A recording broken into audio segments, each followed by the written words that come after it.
I love the work. I always tell other people, if you're gonna do anything, get a job. It keeps you out of trouble. He's like one of the mayors of Harlem. You know what I mean? It's like, this is an institution. You have buses lined up here.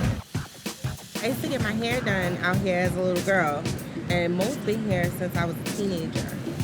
Hey, how you doing? That'd be less than $15 to get a haircut and, you know, something to eat. I've been doing this so long, I don't know anything else to do.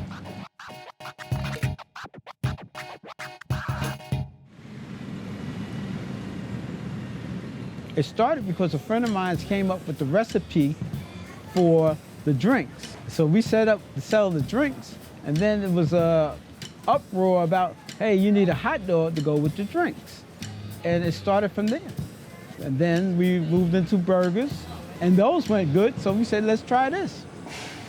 My name is Leroy Maurice Robinson, Jr. I'm a New York City mobile food vendor, Moe's Burgers. We're in Harlem, right in the center of it. I work at 153 Lenox Avenue, also known as Malcolm X Boulevard. I've been running Moe's hot dogs and drinks for 32 years. This guy makes the best burgers, man. Go to them over. I sell small cheeseburgers, large cheeseburgers, hot sausages, fruit punch and lemonade, and then we mix the fruit punch and the lemonade in the cup, and it's called a half and half, and that's my #1 drink. This is like Harlem in a cup. Oh, I'm famous for the hamburger. People love the hot dogs, but I think I'm famous more for the hamburgers. My small cheeseburgers are known because they're $2 burgers. I leave my prices the way it is so that the young black kids and stuff can afford it here. Where's they gonna go get a hot dog for $1.50 or a cheeseburger for $2? They're not gonna get it. I own the barber shop. I have the barber shop because I have the freezers and stuff in the back to help the food cart. I bought it in, about 4 years ago, and ever since then it's been good. I think I'm an asset to the community. People tell you they just don't feel like going home to cook. It's too hot, or whatever the case may be. I stand up 10 hours a day, and I'm out here usually burning up, but I stay. Harlem is a community. It's a community of love. It's a close-knit community. Moe's is a staple in Harlem that people look forward to. And if Moe's wasn't there, then it would be a problem. People care about other people here. That's why I'm so successful. People care about me, not because I sell them a hot dog. Mo is a staple. My kids come home every day after school, and this is the first thing they do when they get off the bus. Harlem will always be special to me because I was able to raise my family through Harlem. I got 4 kids graduated from college. Oh, the burgers, they help pay for the college. They all doing good now. I was born in Brooklyn. Hey, can I get a Frank over here? They patient. These people, they love me. You see, they stand there and, you know, they just joking with you. What's up, brother? How you doing, brother? I spent 8 years in the Navy, worked on propulsion equipment. After I got out to the service, I was always in Harlem. Because I was a veteran, you get to get the license free of charge. Hey, how you doing? When the city was converting to their system as permits and stuff like that, we were running into problems with the police all the time. But once all that got straightened out and leveled, there was no problems. I leave the house around 6:15 to 6:30. When I wake up, I'm constantly pounding my head about what I need. Because once I get here, that's it. I can't go and say, oops, I forgot something. So this is where I head into Harlem. I get there at 9, and I start selling at 10. Depending on, you know, what all I have to do. I thank God for the day, and for the day He's about to bring. I hit a switch inside. You know, I can be sluggish, moving slow, but once I get here, it's no time for that. Everybody knows when they see this flag up, I'm going to work. When I get here, making sure that I have burgers for the next hour, because they just go. At least 300 burgers, 100 hot dogs, 75 sausages, easily, every day. And you got a hot sausage. You got to find out if that person wants onions on the sausage, because you don't want to do it twice. The burgers are done. All right. See, now if the person's busy, you can just wrap the burger up. How I'm doing, you ask? No, I said, make you with love. No, I don't got no love today. Yes, you do. No, I don't. Yes, you do. How are you? I'm fine, baby. That's good. I just be joking with them all the time. I always got a joke for them, or something sarcastic I say. They like that because, you know, it gets them to smile when they come to get a hot dog. How was your weekend? The girls didn't bother you? Yeah? None of the girls bother you? Yeah. Yeah, I sent them to you. Hey, I sent all the girls to you, man. All right, thank you, buddy. Yeah. He could be a little stubborn sometimes, but you know, he's a good person. Well, he's an actually amazing guy. You know, if you're short on something, you know, he'll actually, you know, give it to you short. You know, see him next time. Some people think he, you know what I'm saying, he's hard, but he's a sweetheart. It's about, you know, letting them know that it's not just about me getting $1.50 for a hot dog. It's just making their day. They make their day. I go home to my wife. She makes my day. That's like going to a barbecue, just, you know. My grandma started, and she got me on Moe's, so I love them. 2 cheeseburgers and 1 hamburger, right? Yep. And enjoy your burger. You're welcome.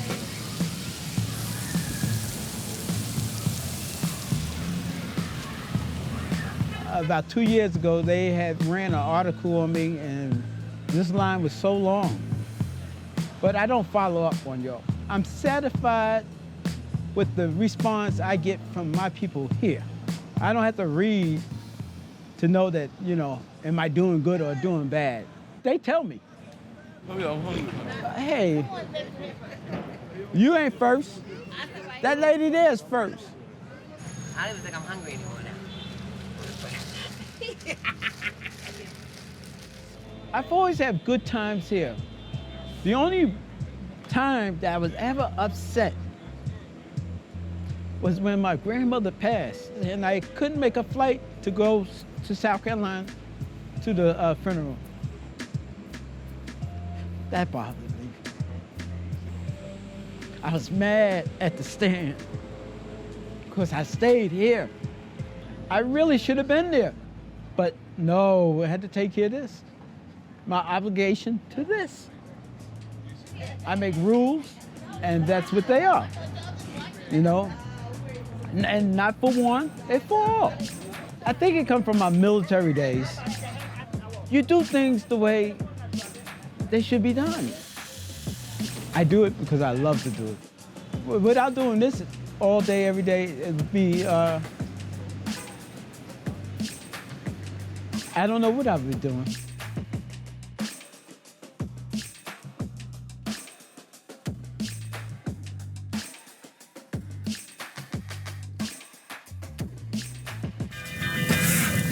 I wanted to be in New York because when I get the lottery green card visa, out of 50 states, I can go any state I want to, but I choose New York. Why? Because it's the capital of the world.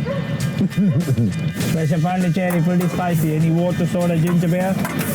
This is the first vegan dosa card in the world. You keep you healthy, I'm wealthy. That's good? New York is known to be like hot dog and, you know, cheese kebab and stuff. No one expects from the tiny cart like this, we're providing good, healthy food. My name is Kandaswamy Tirukumar, and the people call me Tiru the Dosa Man. And I operate NY Dosa's vegetarian vegan dosa cart in Washington Square Park. This one I'm doing past 17 years. This is my 18th year going now. Masala dosa, you gonna win more or cash? Dosa is a plate made of rice and lentil. It's naturally fermented, totally gluten-free. Then serve with the coconut chutney and a lentil soup. Those are give you extra flavor when you dip it and eat. This is like 4 different lentils, 3 different rice. Nobody has that. That's my grandmother recipe. We have samosas and then we have a Sri Lankan roti curry. Special Pondicherry, the most popular lunch, is a dosa with potato and vegetable. You can come and take some shot while I'm cooking now. You getting a usual? The 2 are spicy. Yes, please. Oh, terrific. Are you kidding? He's the best. I've been eating here for years. You can tell it's good because you have people coming from New Delhi who come here to eat, so. You want to have a quick look? Check it out, Andrea. You need more potato? That's good. People know me all around the world. They always support me. Still, you can see they're waiting for food, you know. I don't want to... They're ready now? Okay. Okay, go ahead. I'm listening. Thank you, Debbie. How's it going, man? Yeah, good, man. Yeah, I'm originally from Sri Lanka, speak the South Indian Tamil. We came to the United States like almost 25 years ago. In Sri Lanka, in the beach area, not many restaurants those days, so we gotta take some like food from home and make it right by the beach right after swimming and stuff. That's how I first learned, and then I've learned from my grandmother and everything. I love bikes too. A professional racing motorcycle, yeah. After I got married, I stopped. It was very fun life. Then after that, slowly the war started, civil war between Tamil Tigers and the government. And I won the lottery green card. So that's why I came to the United States. I came with my wife and 1 daughter. 3rd day I started working on the construction field. Then I was working in the gas station, and then I was working in the iron factory. And then I am helping my friends, you know, in Tulsa Hut in Flushing. You can't have everything when you come to New York, you know. You got to slowly work hard, and then you can have a good life, you know what I'm saying? The beginning when I started the car is like everything almost cost me like 13,000. I saved some money, and then I got some money from the credit cards, you know. Then I pay monthly installment, interest. 2001 December we started. Those days, like, you know, very tough, you know, there's economic crisis and people, a lot of hustlers and very not that safe. You got to be ready for anything, otherwise I won't be not step into New York from Sri Lanka, you know what I'm saying? Spicy as usual, right? You got it, brother. There you go. New York is a very busy city. Everyone running, you know, no time for nothing. So they craving for good, healthy food, you know. That's why I started to do this, you know, and become a hit now. Yeah. Usual, right? Extra. Fresh food give you natural energy. That's why all the vegans are very happy, you know. Thank you so much. See you tomorrow. That's from famous newspaper, Indian newspaper. The villager is famous in this village right here, Greenwich Village. They select the famous people twice in this magazine. Look different, right?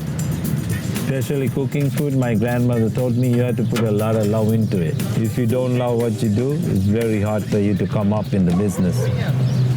Even I didn't think in this beginning I will be like this famous. Yeah, now it's like worldwide. I have fans like 45 countries, you know.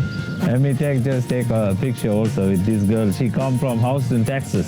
Thanks, man. Thank you so much. Mine too. Okay, cool. I found him on the internet and I read his whole life story and I was like, I have to eat there. The food was awesome. I got the special Pondicherry. These are most popular dosa, special Pondicherry. Potato, fresh veggies, come with dry coconut, everything. It was great, and I've sent pictures to all my friends, and they're all drooling and they're jealous. The main thing is we want to maintain the quality. So we don't want to disappoint the people who come back from all over the world, you know. This is my own creation. Now even in India, they make the Pondicherry. Spicy Pondicherry, 1 samosa with all the sauce. Very early in the morning, I start cooking, you know. First I wake up in my house and, you know, do some yoga, you know, meditation. Then warm up the car and get to the Queen. This is kind of like little Indian town. So you get all the Indian stores around here. And then on the way I buy vegetables in Patel Brothers Baby Stop. Yeah, get some vegetable for the next day soup and stuff. Thank you. To the city now for the where we're going to set up by NYU. We start at like 11:30 and then we run out of food by 3 o'clock. Then come here, set up everything. He come and help me out to bring the stuff from the car and stuff. As soon as we're ready, people ready to eat. This is Lakshmi.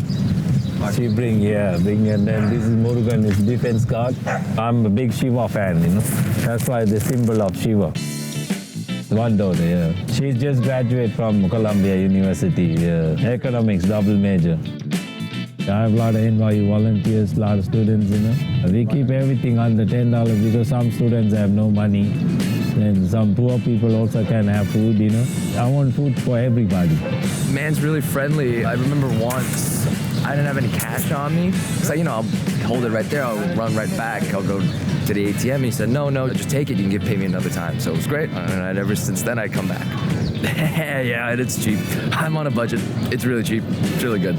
I got a samosa dosa. It's actually not on the menu, but like he decided to put the samosa instead of the burrito to make a samosa dosa.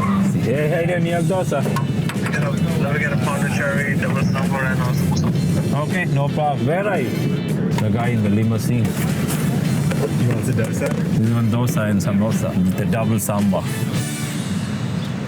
When I start business here, I couldn't see, but now I'm happy I can see the World Trade Center from here. The best view from here. I'm New Yorker. Yeah. Me, of course, man. I've lived here 25 years. That's why I represent New York dosas, you know. Pondicherry medium, masala pretty spicy. New York dosa, next 5 years you will see us in the park. So right after our contract expire in 5 years, we don't know. We might continue doing it or maybe now more. Right now I want to do as soon as I have energy in my body. So when I have no energy, then I'm going to stop and do something else, you know. Try to be happy because in this world, everything is temporary, you know. So should be happy, you know. That's the way my grandmother told me. Nothing is permanent, so you should be happy what you got.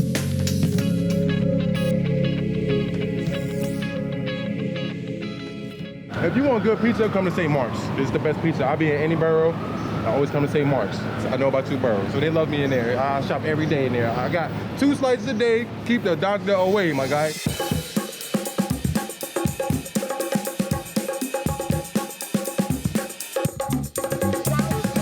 One thing a lot of people tell us is that when you walk into Two Boroughs, it's like a microcosm of New York in general. You can see homeless people to Wall Street bankers on the same line waiting for that same pizza. It's something that everyone can rely on at any time of their life, whatever the situation is. My name is Eli Halali. I'm one of the bros. I'm Oren Halali. I'm one of the bros. We are the Two Bros. Our pizza is by far the best quality pizza you could get, especially for $1. A lot of plain cheese slices, and then we do some topping slices. The pizza at Two Bros is made from scratch every single day, hand-tossed. You get it served hot, and you get it served in a matter of seconds.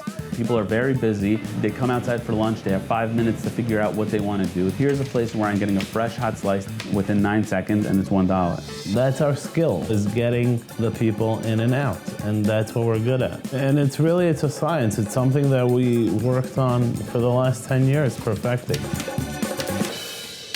We wanted to create a buzz when we opened, and we put this $1 special to start the business. It was our marketing and PR, everything. We just said we're not gonna spend the money on PR and stuff, we'll just give it away like this. When we started, we put a sandwich board up and we took a chalk marker and we put pizza, $1. It didn't really create anything. No one was really walking in, no one really cared. 5 weeks into it, I would say, we came up with the idea of let's create like a dollar sign that we print in big, bright red. And the next day from when we put that sign up, everything changed. Like it was always busy. You know, we used to see the same people 5-6 times a week. And then we realized that the numbers were gonna be able to work as long as we sold a certain amount of pizza. And we were like, you know, people now understand that this name is really connected to this dollar thing. Because it's real, it's us, you know, it's who we are. We're two brothers, best friends that love pizza.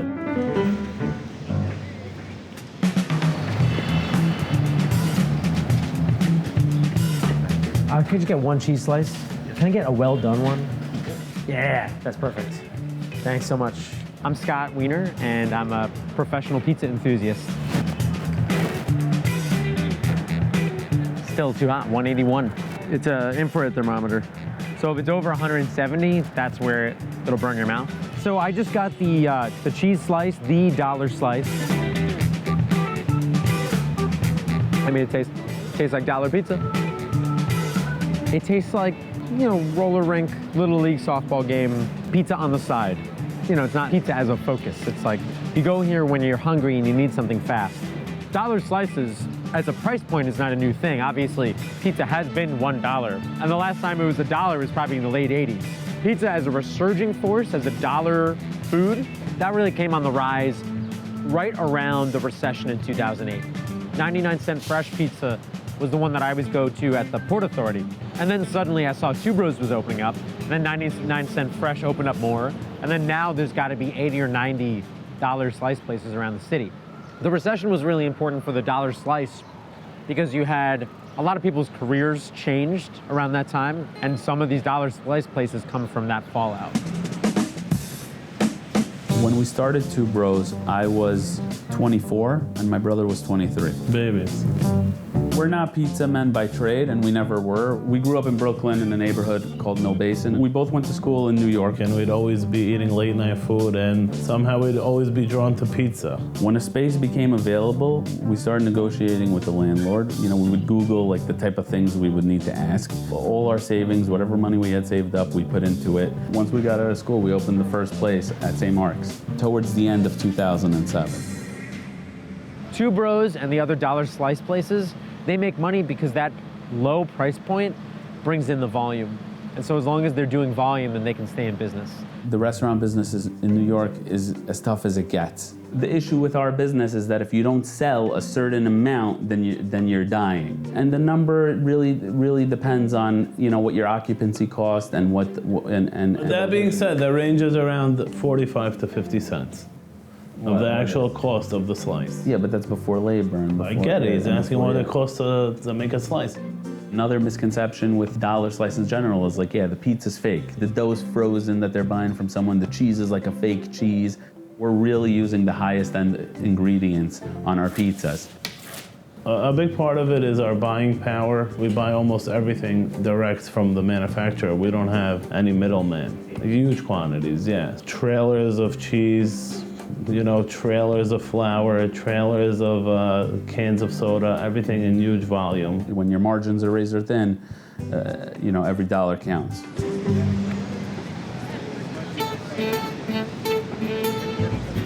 The speed of which a person gets in and out determines how much pizza we can sell. That's something that we train our pizza guys more than anything else. The employees, they come into work at 7 a.m.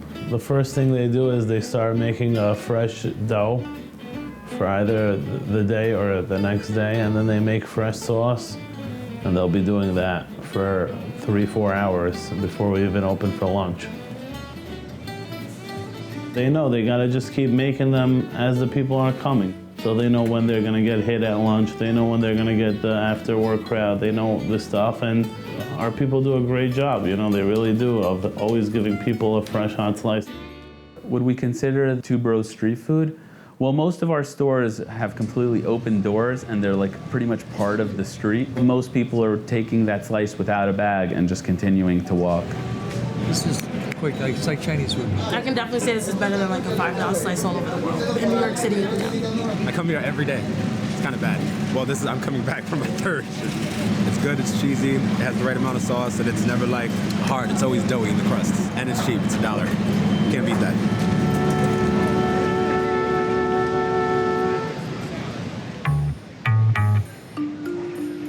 I think dollar pizza is on the way out. As the 10-year leases that started in 2008, as they run out, I think we're gonna see the dollar slice turn into a $1.25 slice, a $1.50 slice. I really think we'll look back at this time fondly because this is a time period where pizza should not cost $1.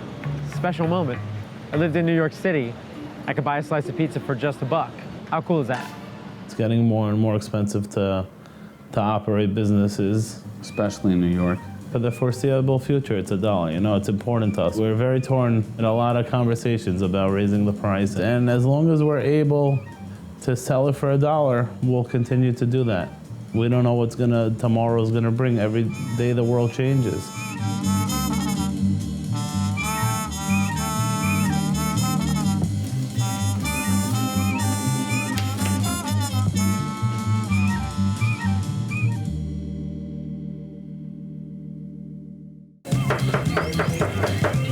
get pleasure out of watching people eat the carnitas. Like their first expression is like, wow, you know? Takes me back to my hometown all the time. The best tacos in LA. Me siento muy orgulloso de eso, de que mis hijos sigan la tradición mía. That's a bonita right there. We're all family, dude. This is just the beginning, dude. You guys are about to experience some neighborhood.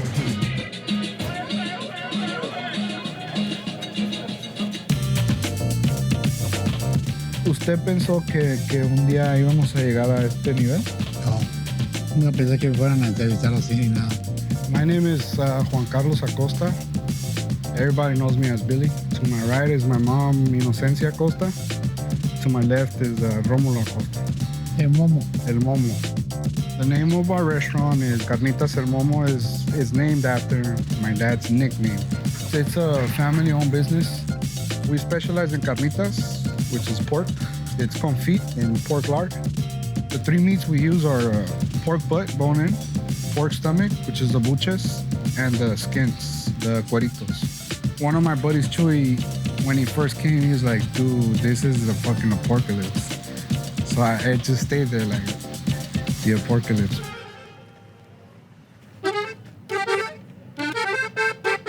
Right now we are in Boyle Heights, California. We're actually at their house. This is where I grew up. This is pretty much our home base. So we do everything here as far as prepping, and then it goes off to the truck. It's $2.50 for a pretty loaded taco. It's not your average taco. They're loaded, dude. I'm gonna get it started. We gotta get the lard bubbling up. That's all lard, too. This one here has about, I want to say 17 to 18 years. ¿De dónde trajo los casos? Santa Clara del Cobre, Michoacán. Cobre. Es el especialista para las carnitas. Le da buen sabor, buen colorcito y todo. So once the lard is at the right temp, we'll throw in the pork butt first. After we have the pork butt for about an hour, then we throw in the pork stomach. The skins go in last. They don't do this in Michoacán. Como mucha gente le echa que naranja, le echan leche. Boca. No, we don't use none of that. It's just natural todo. Natural todo, naturalito todo. Es el sabor de México. This just gives it that brown color and some, like a sweet flavor. Not to bullshit anybody, but I knew since I was a youngin' that my dad was doing something special. Even when I was like 6, 7, dude, I was like, man, this is something like really good, you know? Right now I'm gonna poke it so that the stomachs get cooked inside. Poke them softly. Secreto lo que enseñó mi padre, el amor que le pones a tu trabajo. La forma en que lo mueve desde un principio, le da vuelta, que debe ser al tiempo exacto. Todos los condimentos se le ponen también, la huella con sal y todo eso. Eso es el secreto. Y mi padre fue el que me enseñó eso. Él era carnicero en México y fue el que me enseñó a matar chivos y puercos, a hacer carnitas y birria, barbacoa. Yo nací ya en eso. Entonces cuando yo me vine para acá yo ya traía eso. En la mente ya sabía trabajar eso. Aparte de eso era soldador, welder, aparte de eso. My dad, when he first got here, his job was welding, but he got injured. So due to the injury, he had to go back to his roots, you know? Y poco a poco fui enseñando a mis hijos, les gustó. Y aquí estamos ahorita, bendito Dios. Carnitas El Momo has been around for about 5 years. Prior to that, my dad's been cooking carnitas for 50 years. I'm picking up whatever they taught me, you know? I'm just trying to take it to another level. It's not about Instagram for me. It's not about none of that. Like, I'm here to work. Like, I tell him too, like, hey, we're on a mission right now, you know? Y con los amigos, cada 8 días, eso fue cambiando la cosa. So he used to go to West LA to some apartment complex y él vendía con una cubeta. He says he was already kind of drunk, still selling carnitas. Es que yo me acuerdo, yo tenía como unos 9 años que me iba a cobrar. So my job was clean the casos after he was done cooking. And then I moved up from dishwashing to cutting the meat to prepping it to slicing it to going with him, start charging, and then packaging food and cooking. That's how I moved up the ranks. That's another cousin, Chris. He works with us. Yeah, that's the Molita King right there. Right now, I'm about to start taking out the pork butt. We ended up getting into Taco Madness. That was our first competition ever. We ended up winning Best in Show. So from there, it just went on to another level. I studied how my dad worked it, and I kind of improved the areas where he was kind of lacking. And now with all the internet stuff, you can pretty much advertise for free, you know? My little nieces trip out because they look at the Instagram, they're like, damn, Theo, you have 14,000 followers? How do you do that? I'm like, hard work, you know? I look at other people, yeah, they have like 80,000 followers, you know, but my thing is I would rather people come and try our tacos and then follow us. That way we know if we're doing a good job or not. But I think we're at another level to where we reached all ethnicities, you know? Asians, whites, blacks, they all come now. So this here's the pork butt, burnt ends. It has a little bit of skin, some of the mix, but because the flavor all falls to the bottom of the pot, that's where all the flavors are, dude. This is a creme de la creme. I get here like at 6. I don't get home till like 12 o'clock at night sometimes. A lot of work, sometimes 20 hours. If we have a concert, you're talking about a 24-hour shift. Imagine my dad, he worked by himself with my mom for such a long time. Es necesario el trabajo para poder progresar. Si no trabaja uno, pues no progresas. So this is my favorite taco. This is the migajas. My dad's a master for sure, dude. And then I learned from a master, so that's what's dope. All right, so the customer here ordered 2 mixed tacos. I like to always start off with the pork shoulder itself. I like to put that as the first layer. Pork belly, or what we call buche, is nice, tender, bit of a crunch to it, not so much. Then we top it off with the cueritos here. Onion, cilantro, and the green salsa with sides of lime. It's an awesome combination. Traditionally, we would just put a side of jalapeno, but that's kind of faded away a little bit. People love the toppings on it. I don't know which one. I'll go with the migaja because this is always my favorite. I bought from them for years, since like 2011, when they post up over there by my house on 61st and Avalon. And since I work right around the corner, so it's easy and convenient for me to come over here, sneak away for like a good 20 minutes. Oh, hopefully my boss don't get me to watch it. It's just like pure deliciousness. That's it. Carnitas are soft, tortillas are delicious. I'm just really full right now. Super delicious, man. I finished it in less than like 2 minutes.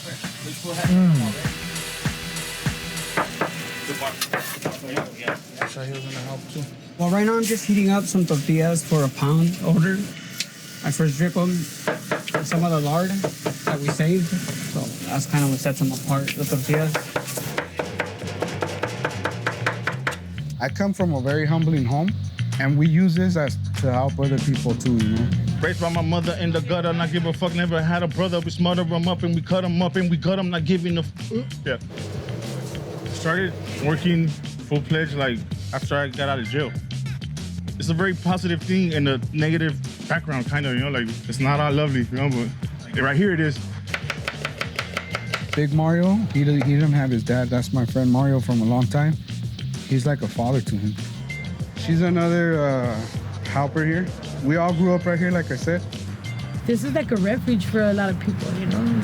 Like doors are open to everybody. It doesn't matter where you come from, your race, you got money, no money, you know? They never let nobody walk out of here like being hungry, you know? That's what's embedded in me. Like people show up, have a sample. Oh, what? Like, for real? Like, yeah, have a sample. Sí, claro, el que nos viene a pedir un taco, a veces dice la gente, tengo hambre, no tengo dinero. Claro que se les ayuda, se les da tacos, se les da su soda. Just one mula? Yeah, one mula, please. All right, no problem. Mulitas, first starting off with a tortilla, then you have cheese, Then you have the meat, more cheese, and another tortilla. It's like our Big Mac. Well, I've been helping them since high school, so that's about 16 years. I've been helping them out on and off, but I've seen them grow from the beginning to what it is now. So I throw the onion on top. Sometimes I grill the onion depending on how they want it. Cilantro. And I just shut it. There you go. You have your molita like that.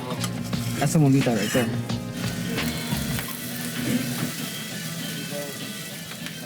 Being humble to everyone, working with people no matter who they are. It just got us here that way. Estoy muy orgulloso de todos mis hijos, que le ayudan a la gente, a nuestra gente. Les gusta ayudar, así como yo he ayudado también a ayudar a ellos. Ahorita no puedo hablar muy bien porque estoy enfermo, pero ¿qué más puedo decirles? He got a stroke this year in March. It's been a rough road for us these past couple months, but now we still have him here, you know? Hemos crecido, tenemos 53 años de pareja, de casados. Tenemos 8 hijos. Nos viven 6. Y hemos luchado mucho por la vida. That's why I feel like they deserve everything behind what's El Momo right now. They're so loving, not just because they're my parents, but they're loving to everyone. So I know El Momo is never gonna die out. And even if we're not rich or famous, I'm just gonna continue pushing, dude, until the wheels fall off or I'm out of this earth. Pues les queremos dar las gracias a ustedes por estar aquí, por su tiempo. Y los invito a que vengan a probar las garnitas de lomo. Los que no lo hayan comido van a probar que es bueno. Esto lo puedo decir. Oye, de gracias, Dios los bendiga siempre.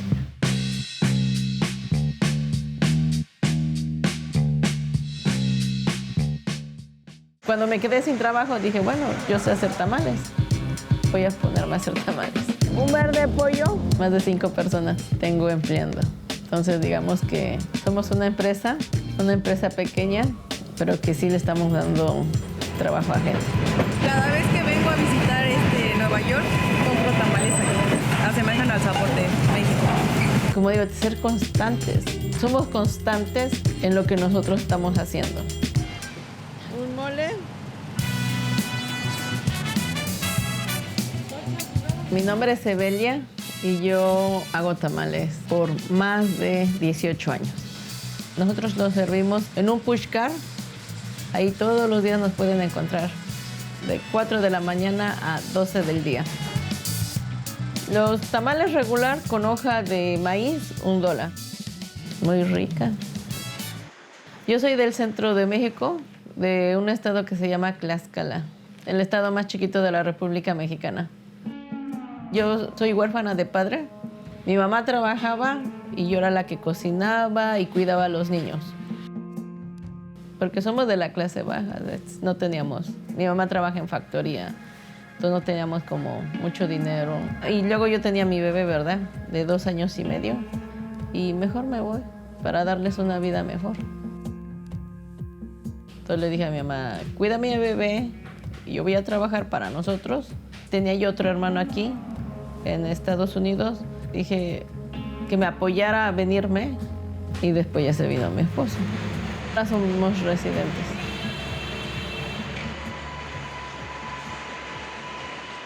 Yo cuando llegué, ¿verdad? Mi hermano vivía aquí en Corona. Mi hermano vivía con una señora que hacía tamales, solo los fines de semana.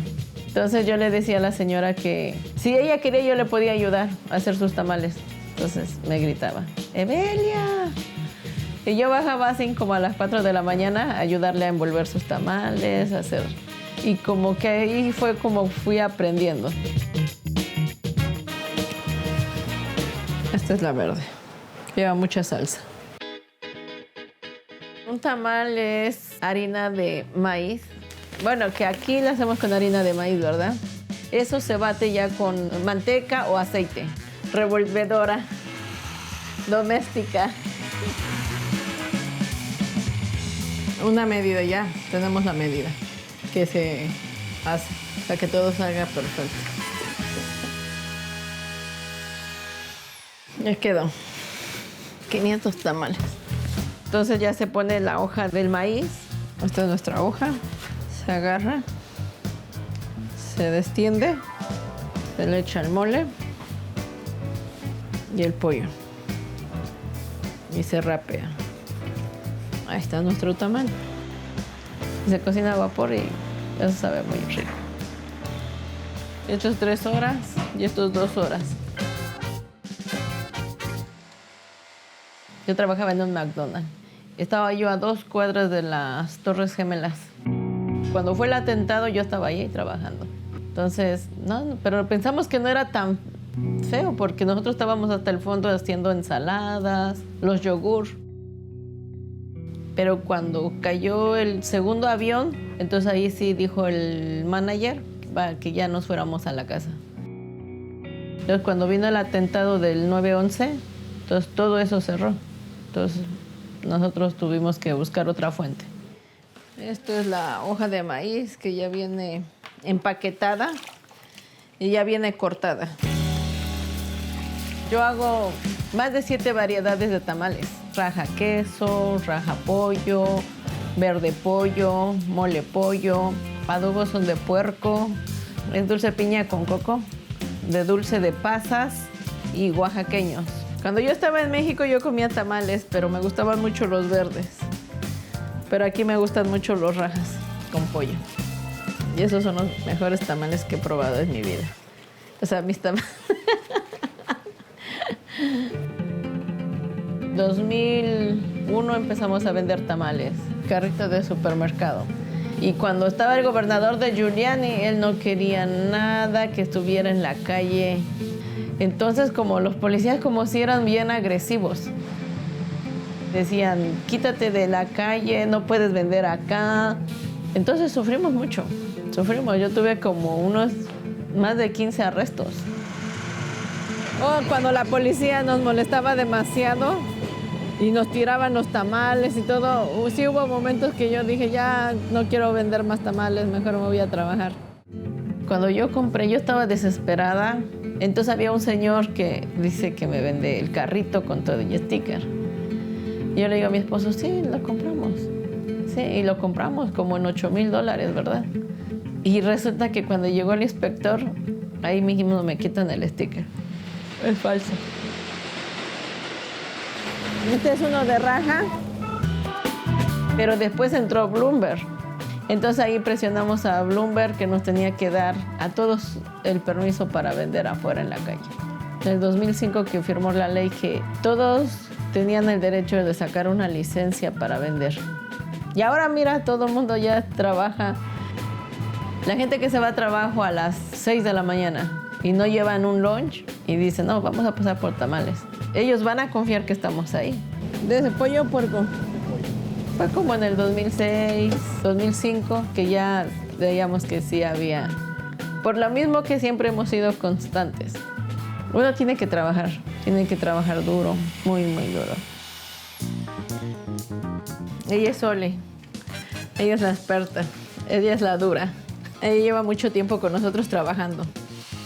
Sí, hay gente que lleva más de 5 años. Entonces ya somos como un parte más de la familia. Ahora ya somos hasta compadres.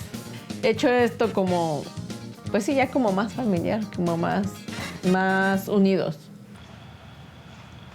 Ahora a las 9 entra una muchacha y lava todas las ollas y pone el pollo a cocinar. Entonces ella empieza a preparar las cosas para las tortitas y para los sándwiches.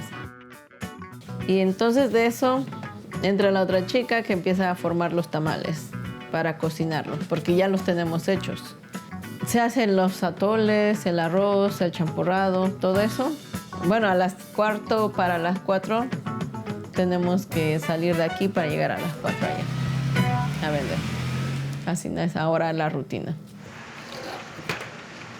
Mi nombre es Delfino García. Llevo casi lo que son 15 años trabajando en los tamales. Comenzamos el negocio entre los dos. Así es. Nos damos la idea, la inventamos. Si nos sale bien, si no, la cambiamos. Es muy complicado porque a veces tenemos conflictos. Ella dice una cosa, dice otra cosa, no estamos de acuerdo, pero nos hemos acoplado. Esa ella es la jefa. Lo que dice se tiene que hacer. Y yo la segundo. Sí. Este es un tamal oaxaqueño. Todo está preparado con hecho de mano de obra de la muchacha. Mucha gente viene a comprar aquí porque son muy amables, atienden bien a sus trabajadores, a toda la gente que viene a comer, los atiende bien. Me falta el raja queso, un mole de pollo. Me gusta trabajar. Eso como siempre me gusta, siempre me siento como motivada, porque ahora ya mi hijo está grande. Sí, él está en la universidad. Él quiere estudiar ingeniero hace 3 años. Va a ser 3 años en agosto que llegó acá. Antes decía, mi hijo está chiquito, tengo que mandar. Pero me gusta. ¿Y los rojos de puerco? 2 verdes, 2 moles. Bueno, pues hacerlo más grande. Quiero abrir como en lugar de una cafetería, una tamalería. En el futuro quiero como darles oportunidad a las chicas que si se quieren incorporar al negocio, porque hay muchas chicas que están trabajando conmigo y ya llevan mucho tiempo. Como una neoyorquina. Sí, me considero una neoyorquina, siempre. Ya siento que no me voy a ir. Ya siento que ya pertenezco más acá que allá.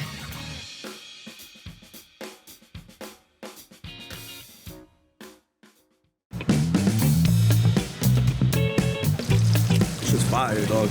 We got a bunch of falafel spots in the neighborhood, but this is my go-to falafel spot. King of Falafel, man. He ain't lying. He ain't fucking lying either, man.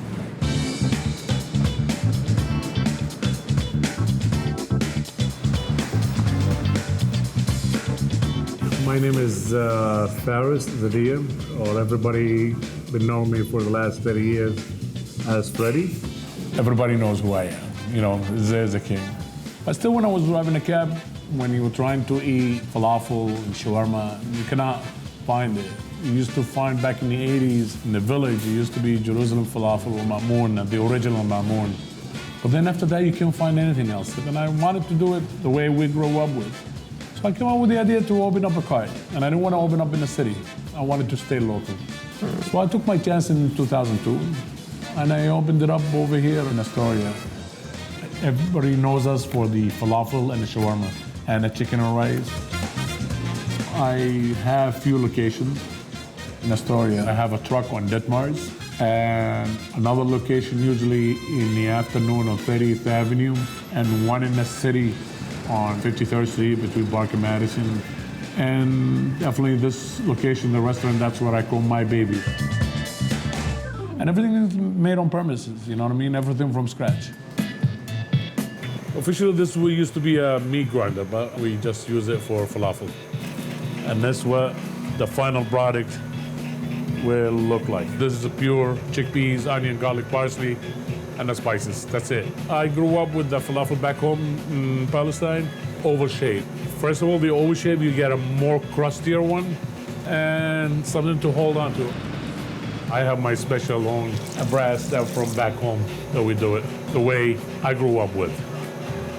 Well, growing up in Palestine, sitting watching my mom, probably like around age 10, I used to stand in there in the kitchen and watch her cooking, or grandma. Even they used to chase me out of the kitchen because, oh, that's not for you to learn, you know, you don't need to learn that. It took me about a year before I tweaked it to the right way it's supposed to be done. My recipe, no one, only me. So if I collapse tomorrow, I'll stop making it. When I started this, my day starts at 4:30, 5 o'clock in the morning. Set up the little shawarma just like this size. What we're gonna be doing over here is a chicken shawarma. Have a nice little curry flavor to it, got garlic. The whole idea, it's gonna be marinated from yesterday, got it hanged up today, and tomorrow we'll start roasting. You see how the shawarma start getting to build up? Over here I'm putting like about 60 pounds. So basically from 5 o'clock in the morning until 1:30 in the morning. That was 7 days a week for the first year and a half. Oh, I have a lot of days that I wanted to quit, but then I couldn't, just like I had to stay. And then it was not easy, it was after the 9/11. People pass by you and tell you you're a terrorist. I said, no, I'm not. Just to fill up a basket with falafel, follow them, try a falafel. Little by little, start getting comfortable seeing me every day over there, 7 days a week. And then one day I decided to switch around my uniforms. Instead of wearing jeans, get a chili pepper pants. When I'm standing on the street and everybody like pass by and look at me like, and it became my signature dress code. And this is how the shawarma looks like. You see? And that's all real meat. For me, my day starts a little bit later now than before. Usually at 6 o'clock in the morning, go to the commissary to check on the guys. My son-in-law and my partner, one is a carter, one is a truck, need to be set up. Setting up in the morning, they have to put the shawarma, they have to put the chicken, have the rice ready. We have the preparing area for the rice. The other room, it's for the salad.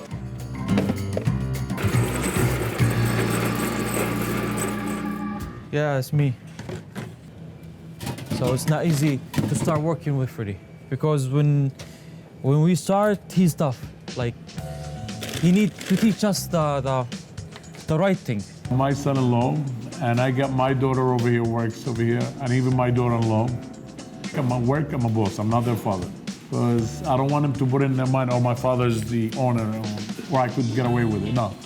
If you do everything right, like you don't mess up everything, it's okay. Over there, everybody at home, they cook, they buy a meat, they make everything from scratch. Here, you know, you have the taste of Palestine, but over there you have the original stuff, you know, all the good stuff, the spices, the meats, everything.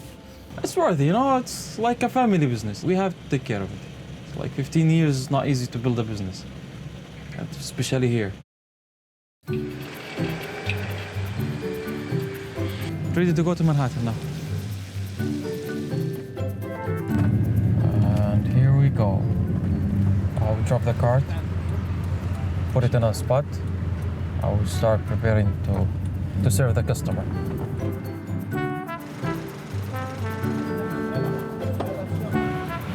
That's the beef shawarma. We marinate it overnight. See, pieces stacked all together. Here you go, hon. Thank you very much. The decision actually leaving Palestine was not for me. Back home in Palestine, when you reach the age of 16, you have to have an ID, kind of like a passport, and that gets issued by the Israelis. At the time of the 1967 war, we moved out to Jordan for a while, and by the time my family came back, we were not in a census. That's why we were not counted in. I'm not a Palestinian. I do not exist. I don't know how am I gonna say it, like I'm a settler, you know what I mean? I came out of nowhere. That's their policy, that's how to control things in there. But then after you're 16, even you go to school, you need to have that ID, that you have to have it with you, otherwise you're gonna wind up in jail. So instead of that, before I turned 16, I was here, especially because my father is a citizen. Came over here for 3 months to get a green card and go back. But the 3 months wind up rolling for 37 years. Yes, I do call myself the king of falafel as of the start, but nobody was saying like really a king. They used to say the self-proclaimed king. Little by little, start getting well known, start getting written on the papers. And then they came out with the Vendy Award in 2005. The Vendy Award it's kind of like the Oscar for street food vendors. They invited me to participate. I said, nah, I'm not gonna do it. 2007, I said, you know something? What the heck, what am I gonna lose? And at that day, I actually bought 2 belly dancers because I was always like, while I'm waiting for the chicken to be cooked, and I have blasting the music, I'm shaking my booties, doing dancing in the street. And then 2010, we went to the Vendy, we won it. Picked up this cup. When I realized actually people was waiting on my line to get the food, and the others didn't have enough people in there. And I'm looking at him, I said, yes, we made it. You know what I mean? Even if I didn't win it, it just was enough seeing the people talking about it, enjoying it. That was a success story that I said, yes. Officially, I became the king.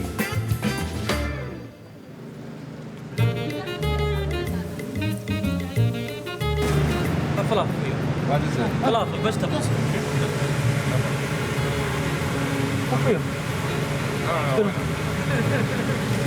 Okay. In the street, you're interacting with the customer all the time. You're face to face with them. That's where it's just like with that, yeah, baby, the slogan, and just, yeah, baby, you know what I mean? Yeah, baby!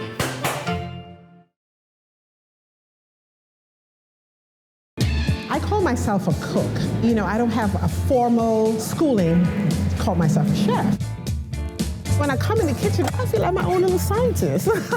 I try to feed my customer how I feed my family. Fazia and company, great people. The food is excellent. Come down here to 161st Street in the Bronx to have a taste.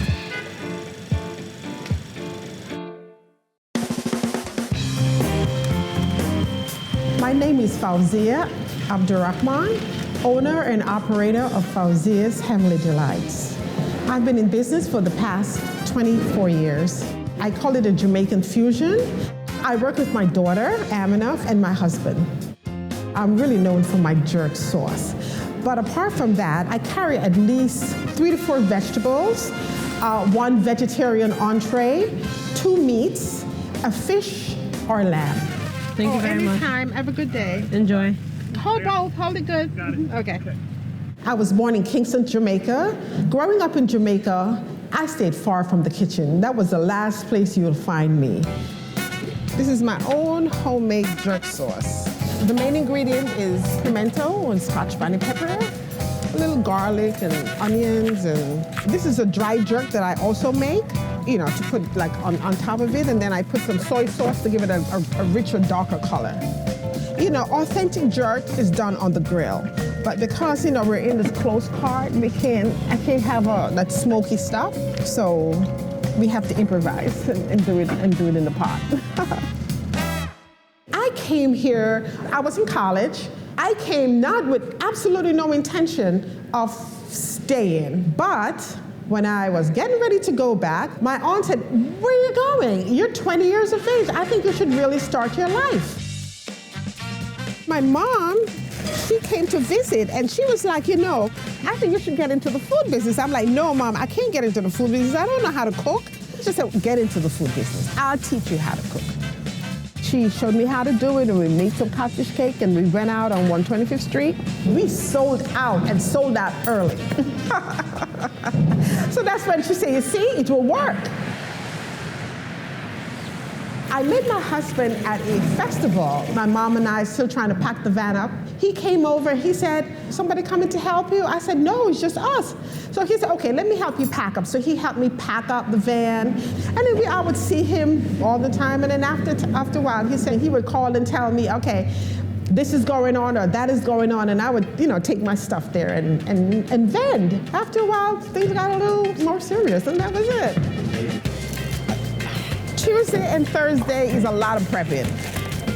After I had my first child, I told my husband, "Let's get a food vending license." We stayed up all night. We slept in a chair. We brought 2 chairs and a blanket so we could be one of the first 100 or so to get a permit. I cashed in the insurance policy, so I had enough money to buy the cart. "Okay, I'm in. Let's get the fish in," and then, you know, because time is against us. What do you think? It's too much? So we've been in the same spot for the last 24 years. My cart is parked at the corner of 161st Street in Concourse Village West. Morning, sweetheart. I mean, Rashid, I just help my family with our food business, you know. I guess I'm the owner-operator, but he checks me in a minute. Oh, Fauzi is the boss. Most of the time I flow with what she says, but if it doesn't sound like it's the best way to do something, then I balance out. If I even see where I'm going a little too left, he brings me back to the center. My mom is the boss of like anything cooking related, anything car related, transportation related, cart related. He's like, "This is what we're doing." I was like, okay. I look at this as being her business, and I'm helping her with the family business. Oh my gosh, this business could not run without him. Never, ever. I couldn't do it. He's the backbone of the business, really. This is vegetarian soy chicken.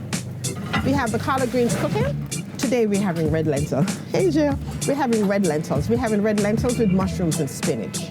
Everything is cooked on the cart, so we get there and we start cooking and grilling and doing whatever we have to do, and the food is usually ready to be served between 10:30 and 11. Food is so exciting. Oh my God. To me, it could be so boring to cook the same thing over and over. The first customer was a lady, her name was Ruby, like my mom. So when she came up to the cart and she said, "What is this?" She made a big hoopla and I said, "What's your name?" And she said, "Ruby." Oh, that was it. To me, that was sanctioned because my mom's name is Ruby. Grilled chicken, right? Yeah. After that, then Patrick came up, that tall fella, he came up and said, "What's going on over here?" He made a big hoopla, and I was like, no, that's so loud, that's so loud. I've been a customer of Fazia for maybe over 25 years. Matter of fact, since she's been here, I might have been her third customer.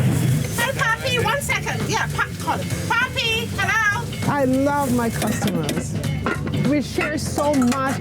I've seen kids in the belly, to the stroller, to kindergarten, all the way up to college. Oh my God. Me and the DAs were arguing how fast we get out to get online to get out. It is delicious. Jerk chicken, right? I've been coming here about 6 years now. Falcia's food is delicious. I stay away from fast food. If I want something close to a home-cooked meal, I come to see her. I work on the 5th floor, and sometimes I look out the window to see if her cart is there, and if it's not, I just sometimes refuse to eat because she is the best food around. I often say I'm going to marry Fazia.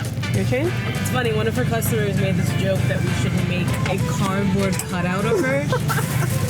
Thank you. Have a pleasant day. You too. Customer service is half your business, really. I come with a good frame of mind when I'm getting ready to start cooking, and just hopefully that will translate in the food.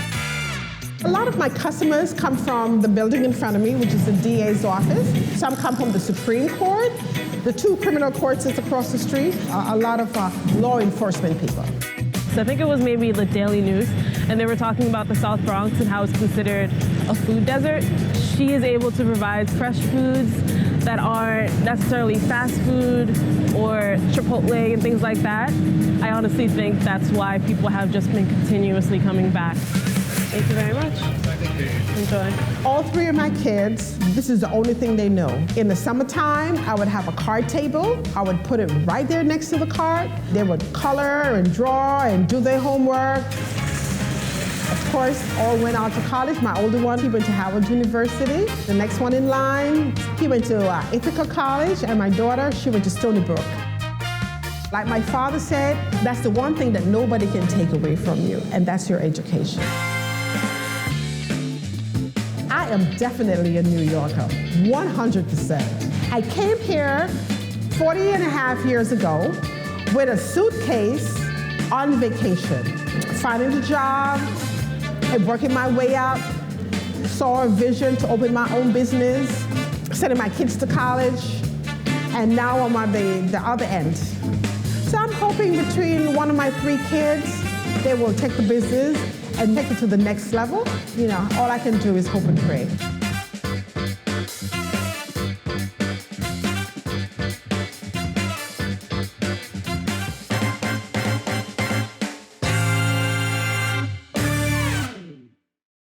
On an adventure like no other adventure ever.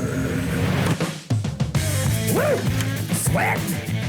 It's not just a hot dog. I wanted to do something different. Yeah, next! People are like, what? How does that work? I like going outside of the box and then lighting the box on fire.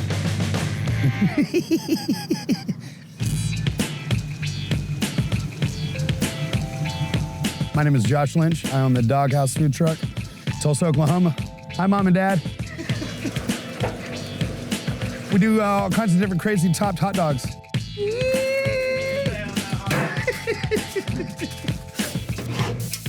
We got the Mercury Dog, which is cream cheese, raspberry jam, and jalapeno relish. We recommend that you get bacon on it, so it's got that sweet, salty, spicy. We got the Okie Dog, which is cream cheese, cheddar ranch, and bacon. Tulsa Dog is mustard, onion, jalapeno, barbecue, bacon. We also have peanut butter. We got sriracha, bacon, barbecue ranch, cream cheese, raspberry jam. All right, we're gonna make the Mercury dog. So first, we're gonna put the cream cheese on it. Reach over here. Wiener. Then we put our famous jalapeno relish. No, you can't have the recipe. We're gonna put that raspberry jam. That's that sweet, salty, spicy. Oh, it's so bomb. Looks so good. It's fun driving it. I remember I picked it up and I drove with my hand on the horn just waving. I was like a kid that stole an ice cream truck. I started years ago when I was a young kid. Started as a dishwasher. Worked at a few sushi bars. And then my dad gave me the hot dog cart as a gift. That's when the kind of food truck culture kind of started building. We kind of transferred from the carts to the food truck. And then so now we've been cruising the food truck for, I can't even remember. I got a lot of gray hair, so I know it's been a while. Throughout the growth of the food truck culture, I was on the news a whole bunch, radio, publications were coming in. The first cool nickname I ever got, there was a publication called Urban Tulsa, and they did an article about me, and they named the article The Dog Father. I would have to say that's when it kind of took me up to this, next level of like, oh, that's the hot dog dude. I've got my wife, Lacey, and then my daughter, Natalie. Thank you. So it's fun because, we get to hang out. It's a family thing. We're getting ready to get loaded up to go to the dirt bike track. And where's our buns at? The lady that works there, it's her dad that owns it. She's actually had our dogs before. And they said, man, anytime you want to come out on Friday, if you're not booked, we would love to have you. So yeah, we're gonna go out there. It's fun. Fridays normally is kind of the beginning of the week for us. Nat, where's the keys at? Oh, and I found a key. Never mind. Usually, Fridays is more about basically loading up and go. One thing about food trucks, man, is you gotta prepare for the worst and hope it doesn't happen. Ah! It broke the throttle. It popped in the gear. I thought actually maybe I popped it. Either way, it popped back on us. Almost ran in the building. It didn't, thank God. So now I'm calling my mechanic. It's awesome opening a food truck. You should buy one. It's real easy work. Yeah, I'm a little stressed. I mean, we're supposed to be at, be set up and open by 6. He's not answering his phone. The truck was actually broke down off and on for 3 years. We went through 3 engines, 5 mechanics. Maybe, I don't know. I mean, we're going 45 minutes and he's not open on the weekend, so it'd be better to, let's just try to get it situated and handled now. Off to the auto parts store. I need to get a barrel nut. It's like we're supposed to be on the road right now on our way to the event. Boom. We're already behind schedule. Like, we got to get this thing open. Out of the truck. If somebody's gonna die, it's gonna be me.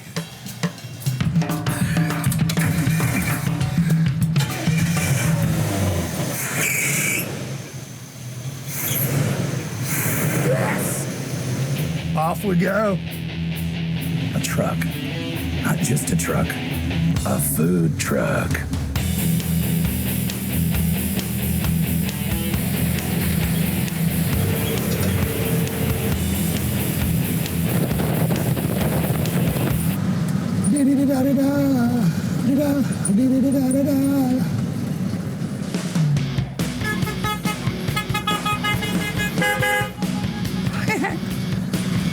Hey! What up, mate? All right. It's go time. Oh. Hi, Moto. That's for cheese, this is for chili. And keep them, you know what I'm saying? Keep them separate. For Natalie, she's 13, so she gets to do a lot of stuff that, kids her age don't get to do. I get to experience a lot of stuff. I get to go to festivals and stuff that most of my other friends don't really get to. And that chili's too thin. Really? Yep. Sometimes it gets hard.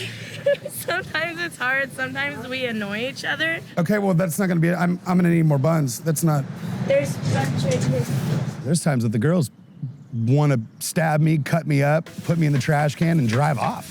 The cool thing is when it's done, it's over. You know, whatever we're doing, that's family time. We're gonna have fun and hang out. It takes a whole family to make this work. 15 years ago, got the hot dog cart in Tulsa. The regulations at that time, I could only serve hot dogs. So really, that actually helped me out because that's the only canvas I have. It's hot dogs, that's it. I can't do tacos, I can't do anything else, just hot dogs. Well, okay, I don't want to just do normal hot dogs. And I'm tired of eating hot dogs with ketchup and mustard and relish and sauerkraut and onions. I'm over. I've known the Doghouse for probably 12 years or more. Try the Tulsa dog. If you want an outstanding hot dog, try the Tulsa. So I'm gonna go mustard first. I'm gonna do a little onion bay on it. I'm gonna grab that dog. I'm gonna put that barbecue down first. The reason why we do that, so that way it'll help hold amazing bacon.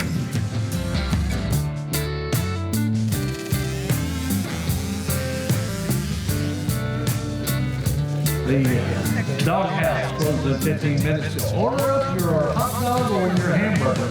They got all sorts of different ways to make a hot dog, and they're fantastic.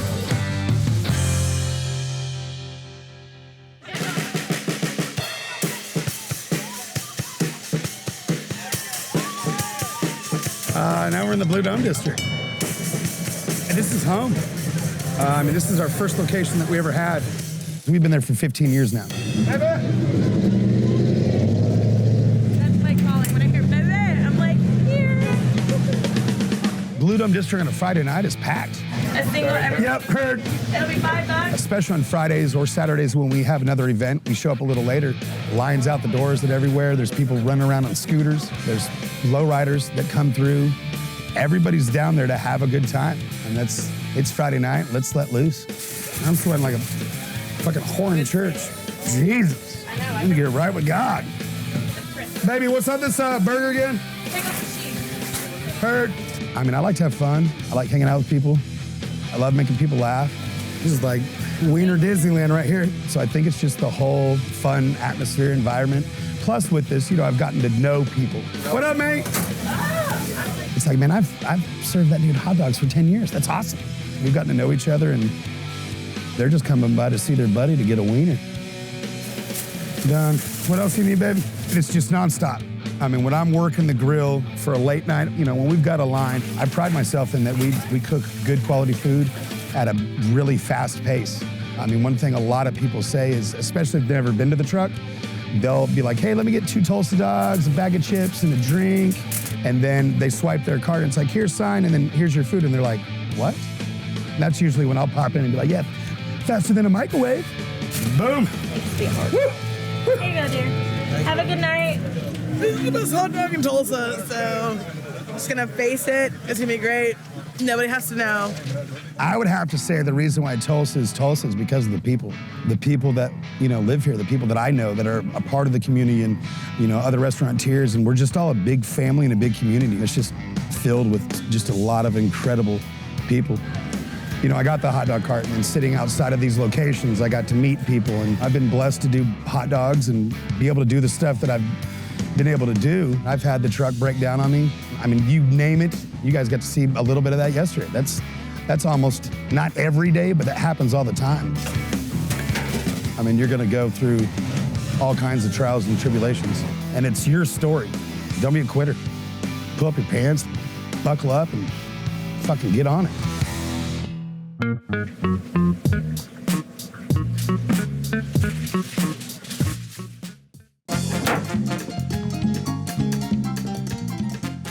I care about my community. What he does is he brings everyone together. That's what you want in a community. That's where I grew up, you remember that? For me, he means someone they care to give out and show the community the culture. Never forget where you come from. I believe that somebody as iconic as Angel should get recognized with a statue in the neighborhood after his departure from this world. South Bronx, yes. Let's do it.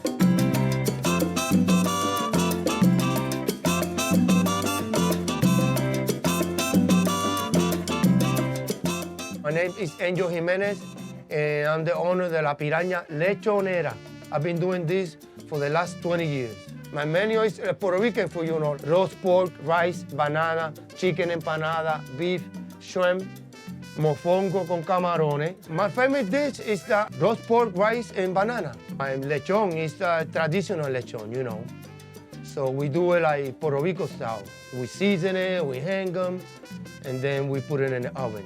I work for Palco Mecánico in Yonkers, New York, doing center air conditioning. That's my regular job, my trailer. Only open on Saturdays and Sundays. I work 7 days a week. So my dream is, I want to get my own little restaurant. I want to be full-time. Full-time restaurant for my people and my customers too, you remember that. A lot of people call me Piraña because I grew up in Aguadilla. That's the ocean, so I'll be always in the water. I was like a fish. This is my traditional machete from Puerto Rico. My mommy and my papi showed me how to do it. We grew up with this. We chop in the tree by machete. We clean the yard by machete. We cut the meat by machete. That's part of my life. I lived in Puerto Rico 2 years. That was absolutely... Thank you very much. That was his birthday, and I gave him a little bit of octopus, and you see, he came back. The food talk. I don't have to say nothing. My food talk by itself.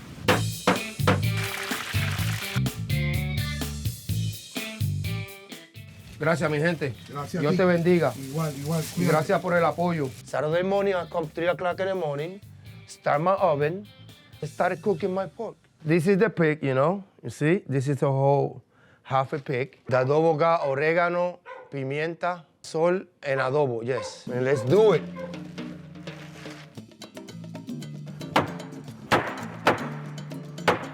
Now we put this over here. That's the lay. We open the oven. This is my mother and my father's oven for a long time. So this is the way we do it. Put it right here. That's one. This is all ribs. Put it over here.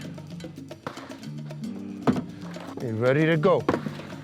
So now we're gonna wait 8 hours. 12:30, 12 o'clock, it's done. I'm from Puerto Rico, Aguadilla. My father used to be a fisherman because Aguadilla is the beach. He got a lechonera in Puerto Rico, yes. My grandmother and my grandpa showed me how to cook. They told me, when you grow up, you're gonna know how you take care of yourself. 15, 20 years, I'd stay over there. I came in this way like 84, 85. My father said, you gotta go to work. No time for school in that time. We gotta go to work and support the family. I go to the supermarket, begging groceries, help my father. Started with a little truck over here and selling food, selling pastelitos, selling bacalaitos. You know, we came from Puerto Rico because we was little poor, you know, and not too much work over there. So we got the opportunity to come to New York City and do better. We came to the Bronx, and we did it. Thank God we did it. You see, when the pork go like this, inside easy, that means it's done. And that's the way we do in the South Bronx. Let's do it. That's the skin. So now we're gonna put some rice, and we put a banana on top of it, and some mojito, and that's the plate we got. This is the shrimps for the mofongo. You gotta fry the plantain very good. And then you go like this. Some of this inside, and do it like this. That's the mofongo.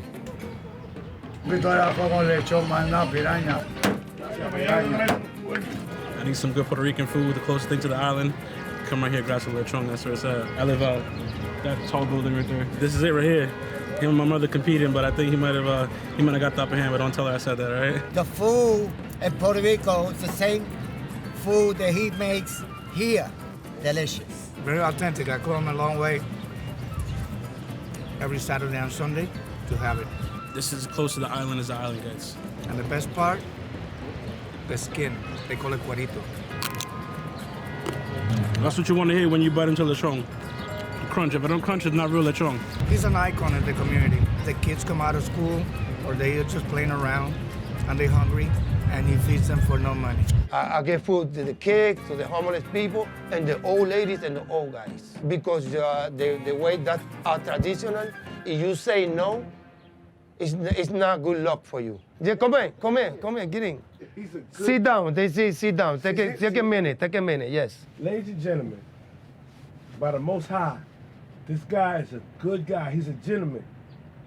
In other words, a prophet. I seen him literally feed people. I love you and I respect you. I love you too. Por muchos años estamos aquí dándole esto a la comunidad boricua y a todo que quiera venir. Puede venir de todos los países aquí a comer el disfruto cultura boricua. Sao bro. Toma. Aguántalo. Ahora, I used to work in Ground Zero over there, Twin Towers. Before those people knock it down, we get up 8 o'clock in the morning. When we were coming in the highway, the first airplane hit the Twin Towers. When I see that, I think that was the ending. A week later, they call us to work over there for the cleanup. A lot of my friends, they died already. Asbestos, you remember? That was a lot of asbestos there. I got little bit in my lungs. I don't got much. I'm okay. Thank God. We worked there 2 years, and they no more jobs. So they give us a couple of $1,000. I invested to my trailer. The people started coming. Siempre, papá. A las órdenes, te quiero mucho y gracias por el soporte, okay? I got like 9 kids, you know? I take care of all my kids with my work. One went to the Navy, and the other one went that way, and the other go to work, and the other one, everything, yeah. And I got little ones now, you know? 6 years old, 5 years old, 1 year old, and another one coming. I want one of my babies, that's Angel, my little one, to take over my business. 6 years old now, growing. So I take him with me, one of the blue moons, you know, take him with me to how I chop my pork, how I season my pork, how we go to the market and get the pigs, so he can be remembered. Mira, así está bien, no le voy a echar mojito. Un guineo. A cualquiera de las dos. Cualquiera de las dos. Mañana aquí, ¿verdad? Sí. People, they want me out here. Customers said it to me. So sometimes I stay Saturdays and Sunday because I need a break. When I stay, a lot of people calling me, yo, Angel, Piranha, where you at? Why you not coming out? And I say, I deserve a couple of days at least to relax, you know. And then next Saturday, next weekend, I gotta come out. This is my gasolina. Let me tell you my energy. My energy is my dream. So my dream is, I'm gonna do my little restaurant. That made me keep going. I see it coming because a lot of people want me. I'm gonna be in the South Bronx over here. I'm gonna do it over here, where I'm from. You know, where my parents from, where we grew up. I wanna do it in the same neighborhood to support my people. I'm not living in the Bronx. I love the Bronx. I love my South Bronx. I'm gonna die over here in the South Bronx.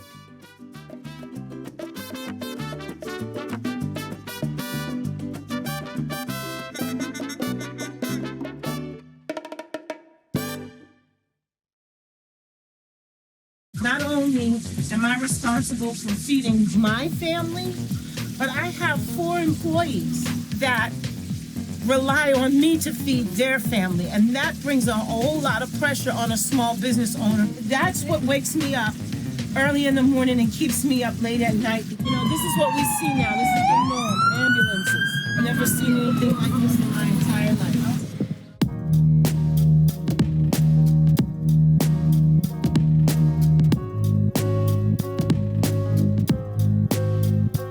I want to show you all this butter I got in these here grits.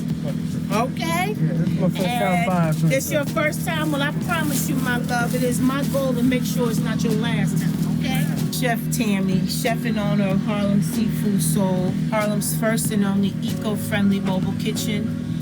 And and a lifelong member of the Harlem community. Well, right now we're about a month into this COVID-19 virus, and it's hit our community pretty hard with the stay-in-place order from the state and from the city of New York. The streets are really empty right now. Unfortunately, we're in the epicenter of this pandemic. I wasn't sure if I was gonna come out today. Of course, I have a compromised immune system. And I think, as long as we practice the safe social distancing, then I think we'll be okay. Well, I'm hoping that we're okay. Being out here today is really, really heartbreaking and troubling for me because I have never seen 125th Street look like this. It's heartbreaking because this is where I grew up.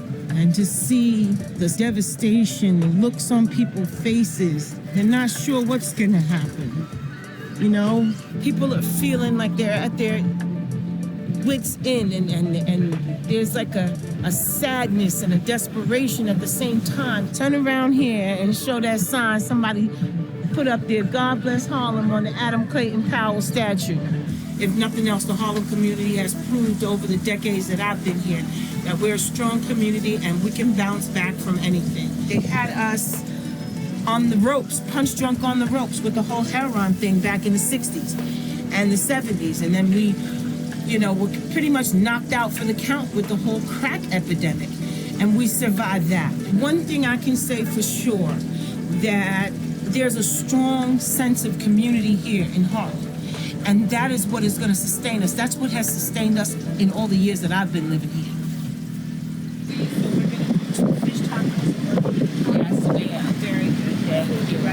Yes, thank you so much. Thank you for stopping by. Yes, definitely. I came out today. I have to make money. I'm not getting any assistance from the city, from any of the grants, or any from the government programs that are out. The most important thing that I've been doing is, if you can see, is I'm on this damn laptop computer all day on the IRS website, trying to get information from the state. I've applied for just about everything that's out there for the Payroll Protection Act, employee retention grants. We've jumped through every single hoop that the SBA and the government and the feds and the state has asked us for, and we've not gotten anything. The airlines and other big conglomerates and companies, they're gonna be benefiting more from this supposed quote-unquote small business bailout. I don't know where that $2 trillion went, but it's not here in Harlem. We're using still the freshest and the best ingredients that, and it's just no sales. Nobody's out here. I don't think that there's, people have extra cash to buy food outside, and this is what's hurting small businesses like me. And I don't see no help nowhere in sight. Let me just take a deep breath and get myself together, because what I have to say is difficult. I have a lump in my throat. My chest is tight. 10 days ago, I got a call from my daughter. 4 o'clock in the morning, I go rush into her home, only to find that my ex-husband, her father, and the father of my children, we share grandchildren, is deceased from the virus. I had to put ice on his body, because that's what the coroner's offices here in New York is telling people to do, to ice the deceased person's body to slow down the decomp. I come home in shock, and as soon as I walk through the door, I'm told that one of my employees that I love dearly, that been down with me from day one, passed away from the coronavirus as well. I've run out of fingers and toes to count all the people that I know, that I love, that are gone. But there's no reason for them to be in the deceased category. Absolutely no reason. I can't even talk anymore.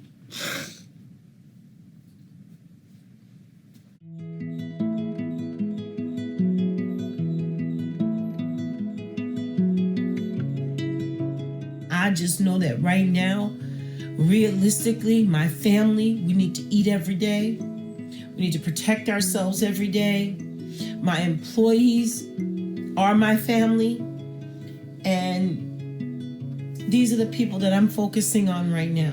I gotta cheer myself on, because if I don't fully believe it for myself, how can I fully encourage them with a whole heart? And we are gonna get through this. We done been through worse shit than this. Everybody that hears the sound of my voice, please know that this is an opportunity for us to come back stronger and greater and better than ever before. That's what I'm gonna do for myself, for my business, and for the people around me that I love. I wanna be better than I was before this Rona shit hit. I wanna be better than I've ever been before, because we don't know what's gonna happen or what's around the corner.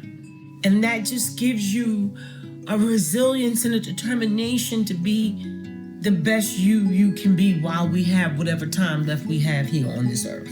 We have to. That's basically it.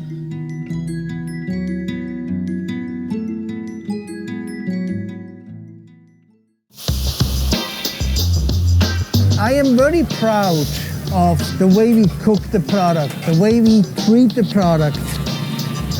I think this is a very almost forgotten art. I'm actually blown away how good the food can come out cooked on the street. No charge for him, please. Yeah. Push. My name is Thomas Odermatt. I am the owner of Rolly Roti, a mobile rotisserie business headquartered in San Francisco, the Bay Area. Are those people taken care of? What are you waiting for? Sandwiches. Oh, okay. Let's push. Let's get it done. I started Rolly Roti in 2002 out of one single food truck. Yes, a food truck. I'm known for three things. I started with the rotisserie chicken. What I really wanted when I founded Rolly Roti is to provide a rotisserie chicken that is as good, if not better, than a restaurant. For me, I want to serve something that's hot, fresh, off the grill. Then the potatoes came. The potatoes are my signature dish. And then the last that I'm very well known for is actually the porchetta. The porchetta is basically Italian street food.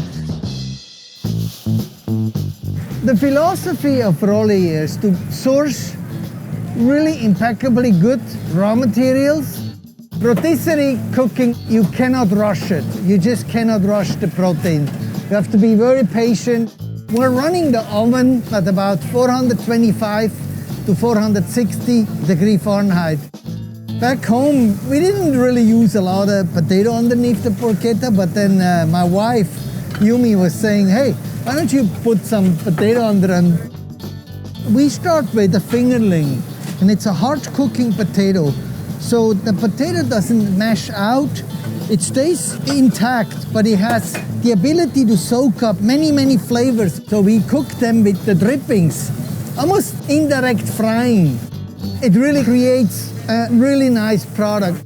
A typical day starts basically, the chicken gets loaded in the morning to the food truck, and we start roasting outside on the parking.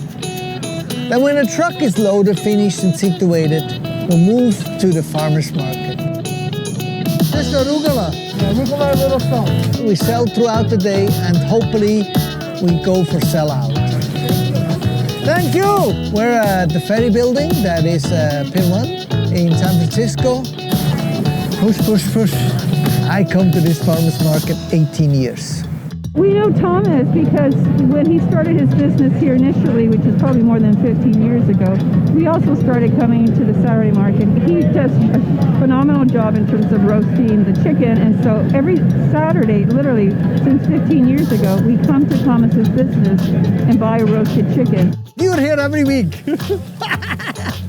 How's it going? I forgot to actually mention we're that funky accent might come from. Can you give me a sandwich and then take care? You possibly would say, well, he has an accent of an Italian. No, not really. An accent of a German? Not really. Actually, that is a Swiss accent. I'm from Switzerland. I grew up in a butcher shop right on the foothills of the Alps. My father is a master butcher, so I really was early on exposed to some butcher's technique. I was interested in becoming my own entrepreneur. I wanted to have my destiny by owning a company. I came then to the United States, to UC Berkeley, where I studied marketing and management. And at that moment, I kind of didn't think that actually I would be probably staying here. I just wanted to really write a business plan that has a little bit more, what I call it nowadays, meat on the bone. There's something that's really real. I presented that to a professor, and I still remember the sentence he said, "I hope you're gonna stay. This works." Everything was risk, but I was not afraid of taking the risk because I know that with hard work I can possibly make it not to a big company, but something that I can enjoy and maybe live on. I know Rolly Roti because I come to the Ferry building quite a bit, and this is by far the most popular stand. There's always a ginormous line. Every single weekend I'm here in line waiting to get this porchetta sandwich just because the food tastes amazing. There's no ambiance, right? It's just a food truck. It's really clear that the founder really cares about his craft. Food trucks in 2000, they were called roach coaches. I felt like was very, very important is that I present myself as a chef. So I thought to wear a white chef shirt and just be pristine, and that alone was the icebreaker. So now they know they're buying it from a chef. They're buying it from a person who knows a little thing or two about cooking. I chop on the line. No, don't call me chef. My family is in the meat business. We know how to make porchetta. Today we are making a porchetta. That's our signature dish. It's a pork middle. There is the belly on it, and there's the loin. This is my spice rub. I made that yesterday in the kitchen. So it's rosemary, fennel, Pinot Grigio, salt, lemon juice, lemon zest, pepper, and it becomes this really aromatic herb. What makes a very good porchetta is obviously starting with a really good pork. I use heritage pork, so I like to have the fat and the meat balanced. The loin is the leaner part, and the belly is a little bit more on the fat. So I'm gonna make a porchetta now. I wanna use one string from the front to the back, and I never cut it so that I have the same tension from the front to the bottom. This is pretty tough work. This is about 26, 28 pounds. It's a good exercise. I want to show you what a real porchetta inside should look like when it's tied up. Every piece is nicely arranged, so there's no gap, and evenly distributed seasoning. To make a really good porchetta, there is a little bit of a trick. This is a beautiful ciabatta bread, locally sourced from Acme bread. It is a little bit more sweet, it's soft inside and has a good chew. So we take the sauce, the juice from the porchetta, so it's nicely, beautifully coated, and I cut the porchetta. The key is the thinner, the better. So you bring much more flavor into the porchetta. So I take 2 loins, put them on, a little bit of the belly in the middle, and then the crispy skin. Just go right over it. So I take onion marmalade. This is onion that has been cooked for 72 hours. Very slow, no oil, no fat, nothing. Just simple onion. So make sure it's nicely coated. Then a little bit of a wild arugula, some salt. All right. That's about as good as it gets. 3 weeks into the business, I was invited to a farmer's market. I was loading the truck at night, And the next morning, the truck was gone. So somebody was stealing that truck. I had a big chicken on the roof of the truck. It was like maybe 5 feet long and maybe 4 feet wide. So it was really noticeable. I was contacting a friend of mine and said, look, I guess I'm out of business. And he said, let's call the media. 24 hours later, I got a phone call from a police officer and said, I found your truck. So I went there, got the truck. Well, sure, the truck was almost gutted out. They took the engine and everything. So we rigged the truck out, put them on a flatbed, washed it out.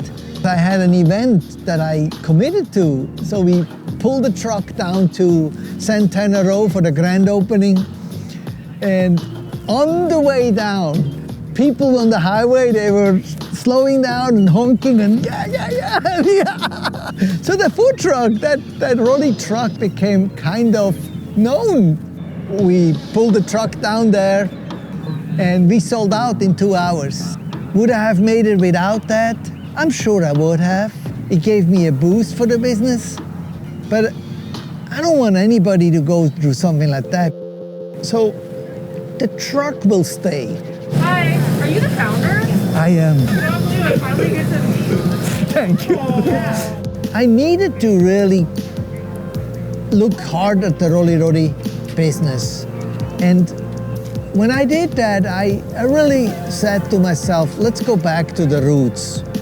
The cooking food, making products. We know chicken, we know potatoes, we know porchetta. Yeah, if you want to write down your email, we're not going to sell your email address, but I'll make sure you get some corn broth. Yeah, thank you. Yeah, thank you so much. The farmer's market and the food truck will not go away. That's our livelihood. That's our basis. I am really proud of that. I want to stick with that.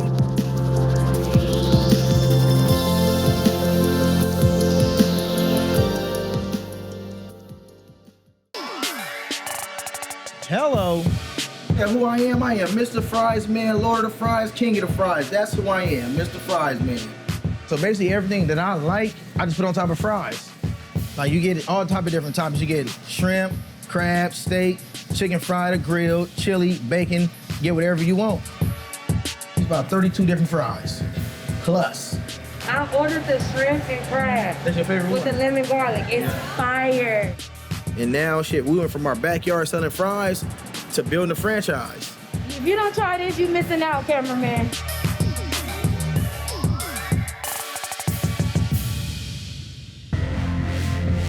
Hello, I'm Craig Baptiste. I'm Mr. Fries Man. So the way I explain Mr. Fries Man is basically like, shit, I would say like the Roof Chris of fries. Gourmet fries to where you got lemon garlic shrimp and crab fries, lemon garlic shrimp fries, barbecue bacon ranch, honey garlic surf and turf steak and shrimp. It's just different toppings of proteins on top of fries. Man, the flavors is like, hello. That's how they are. Growing up, what kid don't like ranch on some fries, barbecue on some fries? And as my taste buds grew as I got older, I started to expand the taste buds and make it grow. We at Mr. Fries Man. We at Gardena location, 14800 Gardena, California. Oh, we in the kitchen. I love sauces. I'm gonna tell you I love sauce. We got the mango habanero, smack jalapeno ranch, honey garlic, lemon garlic, barbecue, ranch, and buffalo. The lemon garlic, shrimp and crab, the top selling plate. There'll be some cheddar on top. Got my shrimp. Now come over here to the blue crab. Boom, here we go. That's the lemon garlic sauce. Grab a little seasoning on top, a little parsley, make it look pretty, and there you go. The lemon garlic shrimp and crab fries. I've been cooking fries basically like shit my whole life. Always loved fries. It was good to the point I was damn near shaped like a potato. I always ate them like that. Like, it used to be a restaurant over there by my neighborhood where I grew up. They had like chili cheese fries. I stopped getting chili cheese fries. I started putting like pico de gallo, chicken on there, my own, like basically remixing my own thing up. On TikTok, I saw the steak, shrimp, and I think it had cheese and some kind of other ranch sauce. He was on point with it. He don't miss. Oh, this shit is perfect. I mean, it's everything I expected. Shit busting. When I first started Mr. Fries Man, my wife had got laid off on Christmas Eve. Honestly, we was broke as shit. We was broke. I ain't gonna lie to you. So I had $400 to our name, and I had a $650 check coming in next week. She asked me, what we gonna do, babe? I said, I got an idea. She said, what? Around that time, it was popular selling food on Instagram. That's when everything started to get to going. I said, we're gonna sell food. I said, what? I said, fries. When I told her the fries, she was like, fuck it, let's do it. So we just started doing pop-ups. We didn't have no permits, none of that. So we got to grinding and grinding and grinding. The first time we did it, it was very unorganized. Hell yeah, that it was. We were still learning. And that's when we found we got a food truck. So when we got the food truck, we had it for 2 weeks. And we was on our way to an event in Hollywood. It caught on fire. Like, shit, we back to square one. What we gonna do? And that's when my son, grandma, that's when she called me. Was like, hey, somebody had a restaurant right there in Gardena. The spot she was talking about is the location that we have now, our first location. Baby, you gotta come on like you about to play basketball and shit. You know what I'm saying? Like, you point line, got my wife starting motherfucking point guard. So my name is Dorothy Baptiste. I'm the CFO of Mr. Fries Man. So I do more of the operations in the back. I do billing, I deal with the employees. Entertainment is all him. We work for our family. It's really a family business. My cousin worked here, my sister worked here. You name it all, everybody worked here. And just kept growing, and we just started franchising. We decided to just share a wealth with everybody. Half of our franchisees are family. Where I grew up at, it was fun and dangerous at the same time. Basically, where I grew up in Los Angeles. Yep, LA, South Central, on the west side. Had a kid at a young age, so I had to basically put things on hold. Had my son when I was 18 years old. Raising my son at a young age, it was like, I gotta raise my son. At that time and point, I had to survive. I was working at the airport, worked at FedEx. I worked in a warehouse. I was at Pepsi, I was working there for like 10 years. I was working at Pepsi while I was doing Mr. Fries. So it's like, basically, I go to work, get off early, and I'm doing fries. Like a lot of challenges that we went through in the beginning, it was like, we couldn't get no loans, our credit was bad, shit, we was broke, it was shot, so like, what we gonna do? Shit, let's grind it out. And that's the push that we gave each other. Man, the first day we sold fries, it was crazy. It was a blessing in disguise. We think we gonna get like 10 people, 20 people, but it ended up turning out to be like 50 people. And we seeing it like, damn, like we might be really onto something. As time went on, we just grew with the business. At first, me and my wife, we didn't want a franchise. But a lot of people asked us, let us invest, let us do that. At the end of the day, we gonna be doing all the work. They getting paid off our idea of what we doing. So we're like, no, we can franchise. Like I always say, from our backyard selling fries to build a franchise. And the rest is history. Now we have 34 locations. But my boy Will right here, and this right here, what he's standing next to, he created this logo for me. I said, what I owe you? He said, nothing. I said, all right, well, no, I'm gonna pay you. He said, no. So it's like a blessing to have two of my childhood friends, basically my two brothers, to actually be involved in what we have going on, me and my wife. I tell them, like, you know, behind closed door, like, coming from where we come from, it's like, I don't think he know how important he is to the city, and I don't think he understands, like, the power that he has. He's accomplished something that nobody else has accomplished in probably, 80 years of our parents, their parents. Man, everything. From our grandparents to our parents, everybody. Like, the thing is, the brand, how we built this shit. Me and my wife, we done our part, but we didn't do it on our own. We always have support behind us. So it's like a family business. Everybody play their part, and we all build. Me and my wife came with an idea. We planted the seed. Now it's growing with all of us. And that's the best part about it. The thing is, when I had left Pepsi, I ain't gonna lie to you, I felt fried-tastic. When I walked in, I gave him my badge, said, man, in a letter, I said, all right, I resign. My old boss in the Philippines, like, oh, what up, Mr. Fries, man? I'm like, hello.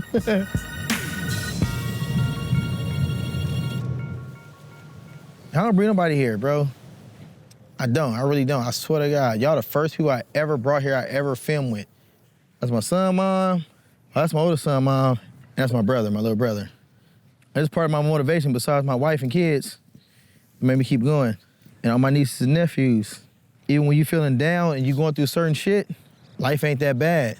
You could be elsewhere. You still breathing, doing something, just surrounding yourself around the right people and figuring shit out. How they feel if they were still here, they'd be happy. Like, my son going to college. My wife did a great job with him. Right along with me. His grandma, her mom, my mom, my dad. Everybody did a great job to help me raise him, to be a great young man. Hell yeah. It's my dogs. The way we going with the Mr. Fries, man, we got 34 right now. Man, I pray every day we can do just as big as a McDonald's. That's the goal. Have my own warehouse. My franchises buy from us. The grind about like starting off, like shit up until today, it still ain't easy. Shit is still hard. But besides that, it's like, it's fun. I wouldn't change anything.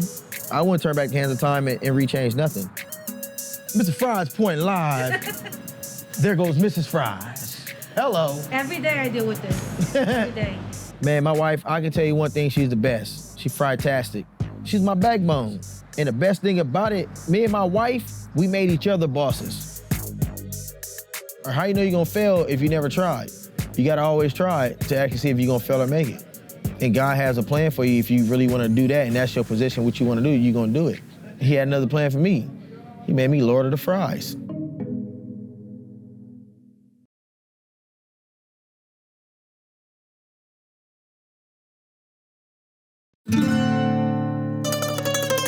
The Prince of Venice title was given to me by the King of Italy, which is my grandfather. Speed bolognese? There's no food truck with fresh pasta. We're the only one. You can be a policeman, a prince, a banker, or whatever, but we all are the same when we eat our bowl of pasta. Two pomodoro. I want the best of Italy meets the best of America. I'm Emanuele Filiberto di Savoia. I'm the Prince of Venice, and we are now in downtown LA because I created 3 years ago a food truck of fresh Italian handmade pasta. The business is called Prince of Venice. It's not very original, it's my title. We mainly use Italian pasta recipes that can go from pomodoro pasta to bolognese to truffle to lemon bucatini to pesto, amatriciana, carbonara. So the basic Italian pastas. I wanted to be able to serve a quality restaurant pasta even better, I think, in the streets of LA. There is my favorite quote, which life is a combination of magic and pasta. This is Federico Fellini who said. So we arrive in the morning, and the first thing is to do the fresh pasta. The pasta machine can make all sorts of different shapes. It goes from macaroni, bucatini, which is spaghettis. We have something called creste di gallo, which is, you know, the rooster has the things on, how do you call it? The semolina and the flour and everything is fresh, and you can illustrate it like this if you want. This is the heart of the Prince of Venice. And this is what makes it beat. Generoso Celentano is my head chef. He comes from Naples, and he's been cooking all his life because Italian, they like to cook, they like to sing. I always tried to hire Italian chefs. I wanted all my chefs to have did pasta with their grandmother. The Italian grandmothers, they like to eat well, and if their grandson don't cook well, then it's trouble. The amatriciana, which is the famous one with the guanciale. Guanciale is the jaw of the pig, and this is my favorite. Generoso made the bolognese, which is a bit our best seller, if I can say. Yeah, it's made with ground beef, carrot, celery, onion, and the San Marzano tomato.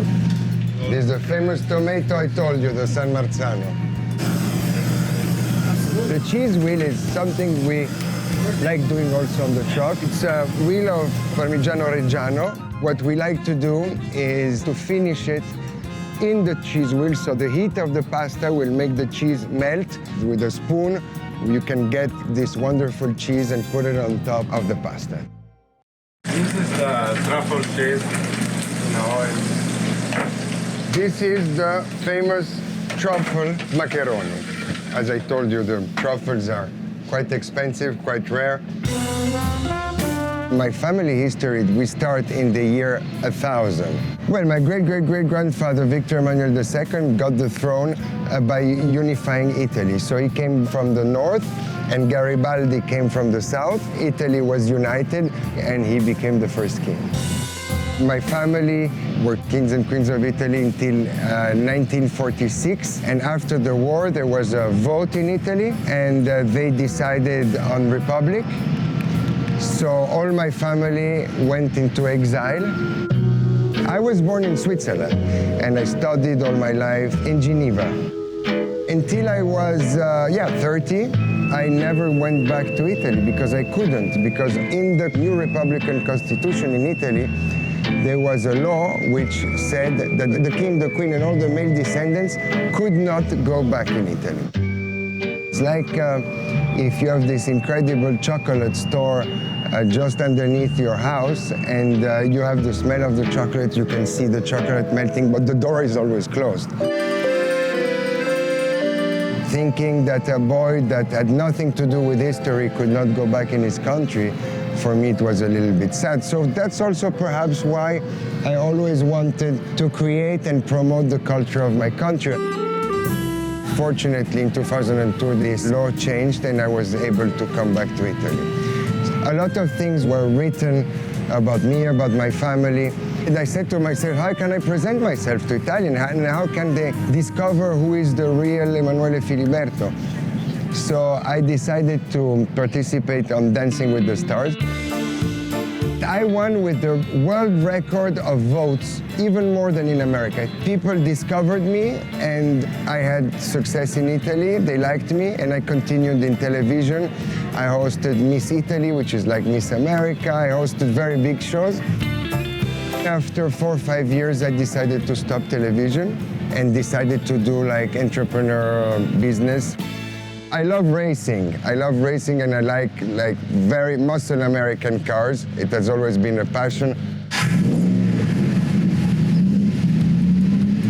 I was in Los Angeles 3 or 4 years ago in these big parties or events at Paramount Pictures, and I discovered the scene of food trucks. I arrived there with a friend and I wanted to eat pasta. So I looked around and there was no pasta truck. So I came back home and I said to my friends, why don't I make one? People liked us and it became a success. So we really became, I think, in Los Angeles, the reference of fresh handmade pasta. Today, the brand Prince of Venice is very well known here. We do a lot of film premieres, we did Jumanji, a lot of very important gatherings and private parties. So I'm very happy for this. So here it is. Thank you very much. Thank you.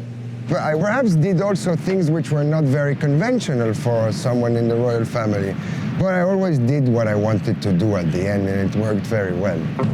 I don't say Italians do it better, but pasta Italians do it better, let's say. There's a phrase of a French author which says, as high as you're seated, you're always sitting on your ass. So we're all equal. Thank you. Who's an icon and who's not an icon? I'm a street food lover.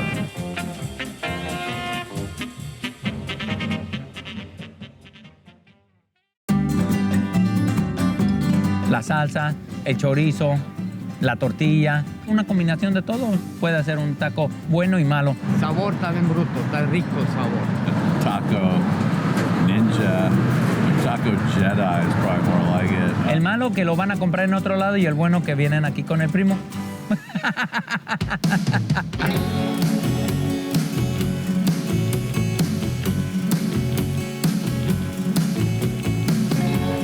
Yo cuando llegué aquí vine con mis pantalones, mis jeans y fue todo. Gracias a Dios ahorita tengo lo que tengo y ¿por qué? Porque la trabaja uno. Mi nombre es José Luis Pérez Méndez y soy el dueño de aquí del Primo. El Primo es un taco stand que vendemos tacos de desayuno y de carne, asada, pastor, barbacoa. Vendemos como tacos callejeros. Ahora estamos en el sur de Austin. Tenemos 14 años con el Primo. Good morning, Primo. How you doing? Good morning. Doing well. I'm fine, thank you. He's making a movie today. Oh, yes. I told him when he woke up, I said, we're going to Primo Tacos. He said, oh, my friend. This is chorizo, egg and cheese tacos, which I think are the best in town. For my money, honestly, best breakfast tacos in Austin. Whatever he does, He does it right. Mi salsa les da un toque diferente. Muchos dicen, ¿tienes tortillas hechas a mano? Le digo, no están hechas a mano, están hechas a pie, pero están bien buenas de todos modos. Pero la diferencia que te hace un taco es la salsa. Los de desayuno tenemos de chorizo, tocino, jamón, sausage, migas, bean and cheese, bean egg and cheese. Son los migas. Migas es tortilla de maíz dorada con cilantro, cebolla y un poco de jamón, y huevo y queso fundido en la parte de arriba. Yo soy de México, pero es en Michoacán. Mi papá tenía una carnicería y yo desde pequeño, a los 8 años, yo empecé a trabajar con él. Porque yo cuando estaba chiquito, mi papá siempre me decía, hey, te tienes que mover, porque si tú no te mueves, llegan las hormigas y te van a picar, entonces tienes que andar moviendo para allí y para acá. Él me enseñó muy bien. Me dio para hacer ahora lo que soy. Lastimosamente mi mamá falleció cuando estábamos pequeños y mi hermana y yo éramos los mayores, entonces empezamos a cocinar en la casa y nosotros cuidábamos a los más chicos. Fue duro, pero gracias a Dios a eso aprendimos a trabajar. Ahorita son las 6:35 de la mañana. Ahorita vamos a recoger mis cosas, vamos a Burrito Factory, donde tengo la cocina. Austin es una ciudad muy bonita. Me encanta la gente, me encanta la comida. Hay tanta variedad de gente también que está llegando de diferentes lados, de Chicago, Nueva York, California. De todo mundo ha crecido bastante. Todas las noches ya dejamos todo listo, ya preparado, ya nada más vengo, lo recojo. Trabajo de 12 a 13 horas diarias. Tengo toda mi vida así. Dicen, ¿no lo sientes pesado? No siento ya pesado porque ya estoy acostumbrado en mi cuerpo ya. Hey, good morning, how you doing? Yeah, a little late. All right, see you later, man. Take care. Vamos llegando para empezar el día. No. Chorizo en cheese también o no? Sí.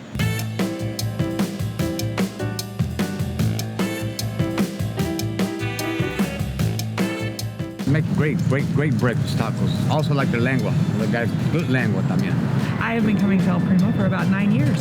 We used to live right down the street and we would come here 4 or 5 days a week. People that live around here know Primo.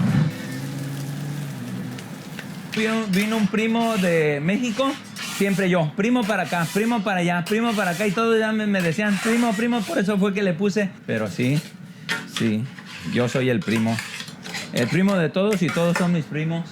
A los Estados Unidos yo fui porque quería salir adelante. En México es más difícil salir adelante. Yo tenía mi tío en Chicago. Yo no le dije nada a mi papá porque yo era el mayor, el que le ayudaba bastante. Si le decía no me iba a dejar venir. Ya atendía la carnicería y yo traía el dinero, entonces traía lo de la venta y yo dije, yo me voy a Estados Unidos, agarré ese dinero y me vine. Se asusta uno porque pues nunca había salido del pueblo mío. En Tijuana yo pasé y llegué a Chicago en avión y ahí empezó mi vida. Ya hace como 28 años. A mi esposa la conocí en Chicago. Tenía 17 años y yo tenía como 22, 21. Y ahí estuve por varios años y ya luego nos cambiamos aquí a Austin, a Texas. A mí me encantan los Estados Unidos porque tú tienes muchas oportunidades. Como yo sabía que mi comida era buena y todo eso yo le tenía fe a mi comida. Por eso compré el Taco Stand, el Primo.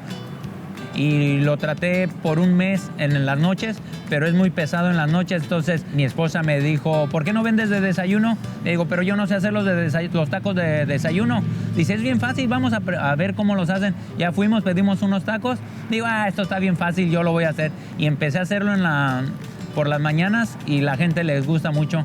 I've had many breakfast tacos in Austin, and these guys are without a doubt my favorite. Food is epic. I think they have the best tacos in Austin. Probably the best tacos I've ever had. Siempre estoy bromeando con ellos. ¿O te tienen a dieta? ¿Sí? ¿Quién, la novia o la esposa? Gracias. Hasta luego, primo. Ya sabes, hasta propina me diste hoy, ¿verdad? Para quedar bien, me da propina el güey. He's always gonna, mess with you, kind of make fun of you in a certain way. Dice que está frío, ¿verdad que no está frío? Just like a good guy to come by and have a laugh with. Where you going? Home? Going home. Go ahead. Take a taco. Wife? Yep. Happy wife? Happy life. In Chicago, I don't use too much English, but when I move over here, I start learning and learning every day. Sometimes I'm very nervous, and then my English is gone. So I have to translate my Spanish and my English. So I have to think like 2 times. But right now, I don't care if I said right or wrong. I don't care. Hey, how you doing, sir? How are you? Gracias a Dios nunca he trabajado para alguien más, siempre he trabajado para mí mismo. Él es mi cuñado, esposo de mi hermana, y él es el que trabaja también aquí conmigo. Casi pura familia, por muchos años ya. Estoy cocinando la carne asada y este es el sabor que le ponemos, es el secreto mío.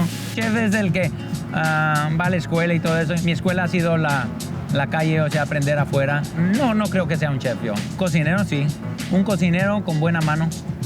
Todo el tiempo yo veo a la gente al nivel, porque nadie es más ni nadie es menos. Todos somos humanos y todos estamos al parejo. Unos sobresalimos más que otros, otros bajamos. Pero si tú quieres salir adelante, tienes que trabajar.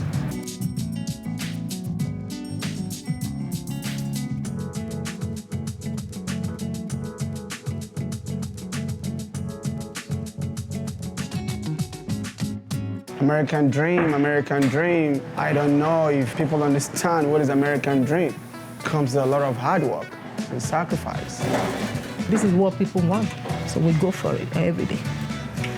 My dad said from very soon I'm going to be the CEO of the company.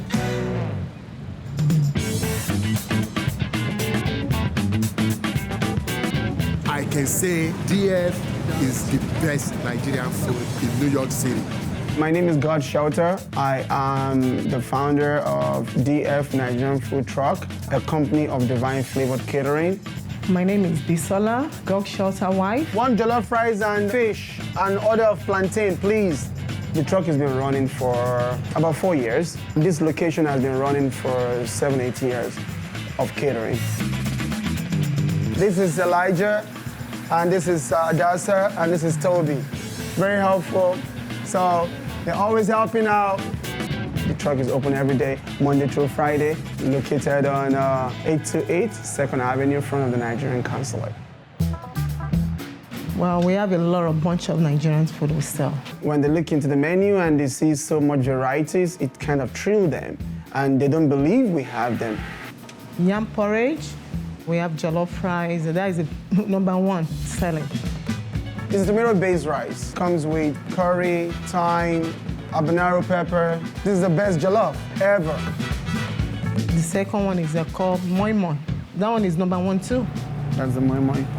Peeled steamed honey beans. She makes the moi moi. She is an expert at that. Gizzard is plantain and chicken gizzard in red bell pepper sauce. The Nigerian food, it has a gig of spice to it. That flavor has to be there. It cannot taste flat.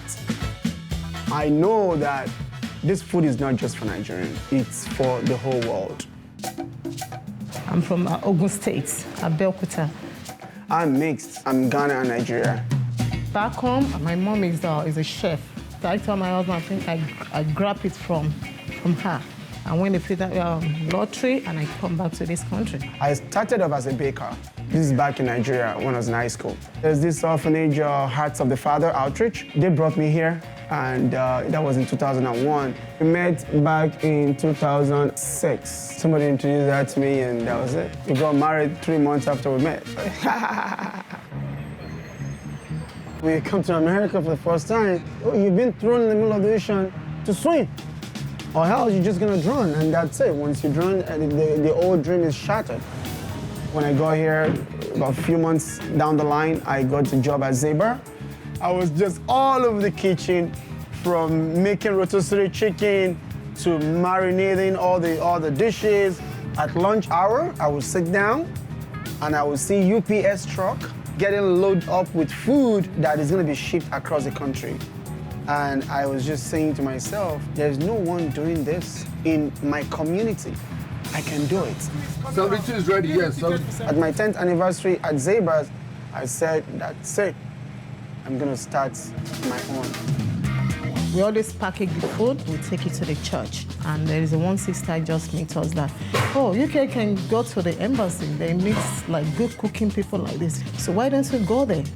We cook a lot of different kind of food. We show it to them, then try everything. So wow, so we need you guys here. We don't have permit, so they just call us, give us the order. So we just package all the food, we give it to them. We did that for like 3 years out of our minivan. The food is pre-made, so all we're doing is we're just delivering the food. So if any officer comes to us, oh, what are you doing? Oh, we're just delivering the food, and they just walk away. That's it. Guys, I have a new ticket, number 85, okay? We met one guy who had the truck, and he wanted to sell it. We bought the truck from him, and that's it. Is history. Exactly. So here I am today, from one truck to the next, and to the next, and to the next. It's an amazing journey. We've had customers that have been with us for 10, 12 years. They've been with us, they're very loyal to us. Why do they keep coming back to us? Consistency. The food tastes the same all the time. It reminds us of home, because a lot of people come in here and they look for Nigerian food, so the truck is like a lifesaver for everyone who comes by. Yo, thank you, sir. Most times I'm here by 4 o'clock in the morning. Then the first cook comes in at 5. You start putting his stuff together. We already do a lot of prepping. So 2 hours to put the food truck meal together. And then the truck leaves here at 8:30 to go to the city. You're gonna be tough to live in New York. If you're not tough, you can't be here. This is definitely not for you, you know?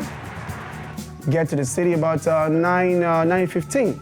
So we are right here, 828 2nd Avenue.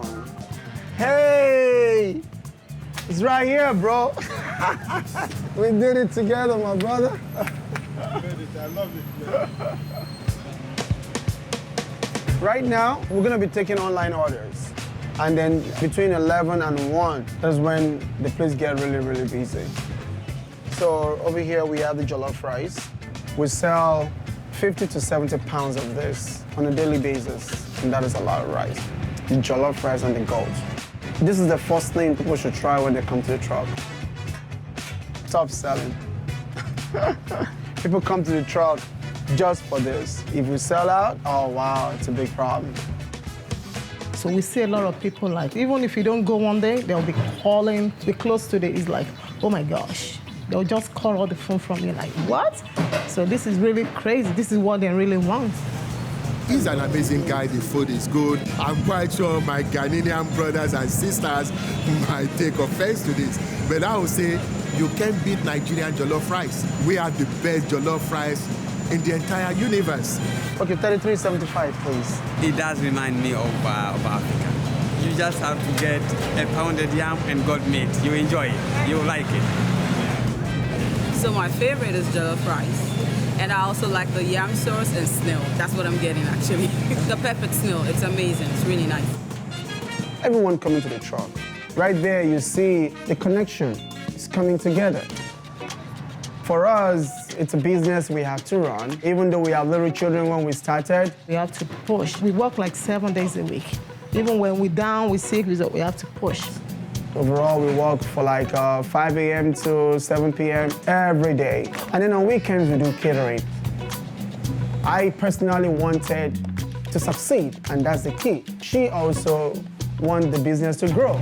So both of us understand this, and we pursue it on a daily basis.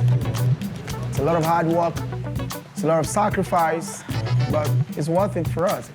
Oh my goodness, oh, it's been busy like crazy. Now that the business is successful, we want more of much bigger achievements. Shipping the food across the country, that would be like the big of the deal for us, because that's what we want to do. The kids, they all have what they want to do. However, I believe they're gonna be the one to own the business down the line.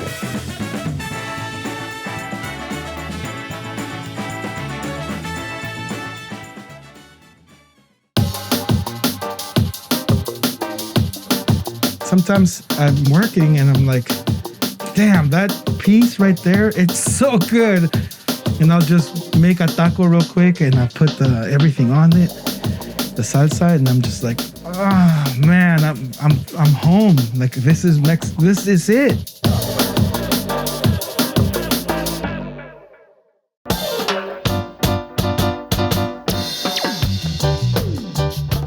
My name's Miguel Escobedo. I'm AKA DJ Mr. E. I own Al Pastor Papi. Start with a taco al pastor. Just get one. Go on the corner, knock yourself out, and then get back in line. So you can get the tacos, vampiros, which is the same taco, but we melted some cheese on that bad boy. Burritos. I'll do a torta. I love tortas. And that's it. That's it. That's a lot. It's actually a lot to have on a truck. Anna, bam, bam, bam. Anna, all right, girl. You're all set. Thank you. Al pastor is a food that was brought from Lebanon to Mexico, and we turned it into pork because that's what we do. Since I was little, I ate tacos al pastor growing up in Mexico City, and it's just my favorite food. It's delicious, but it's also a show. There's a show to it. I always think of it now almost like Mexican Benihana, because there's a guy and he's working the knife and you're entertained, and nothing can compare to it. So that's what Al Pastor Papi is me trying to bring Mexico City to San Francisco. So the trompo, we do the pineapple as the base for us, mainly to add height.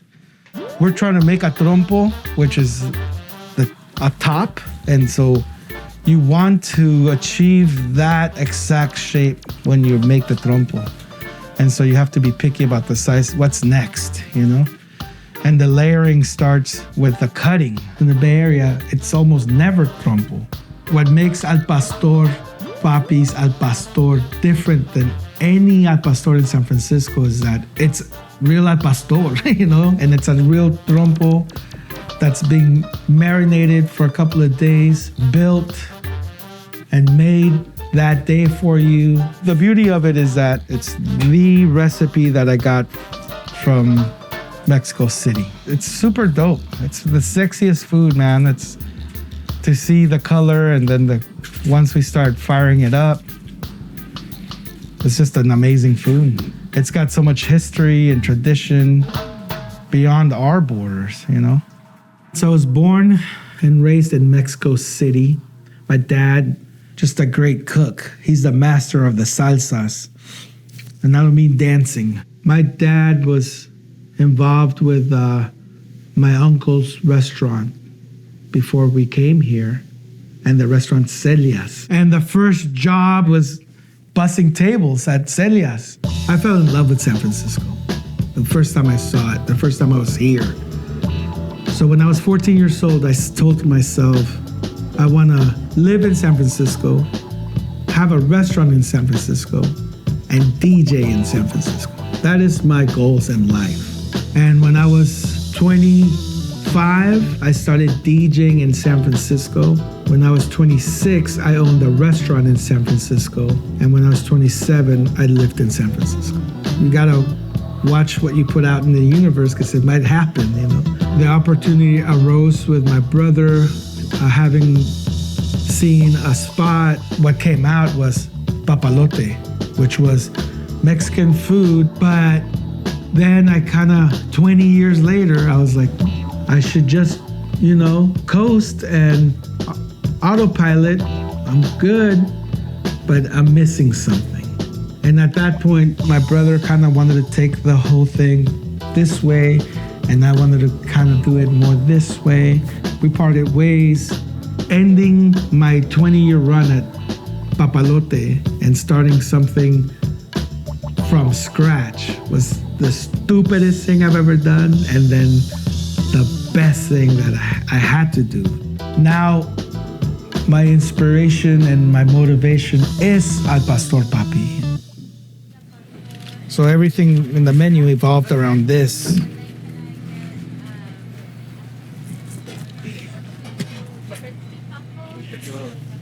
If I'm silent, it's because I'm overwhelmed with how We're doing great.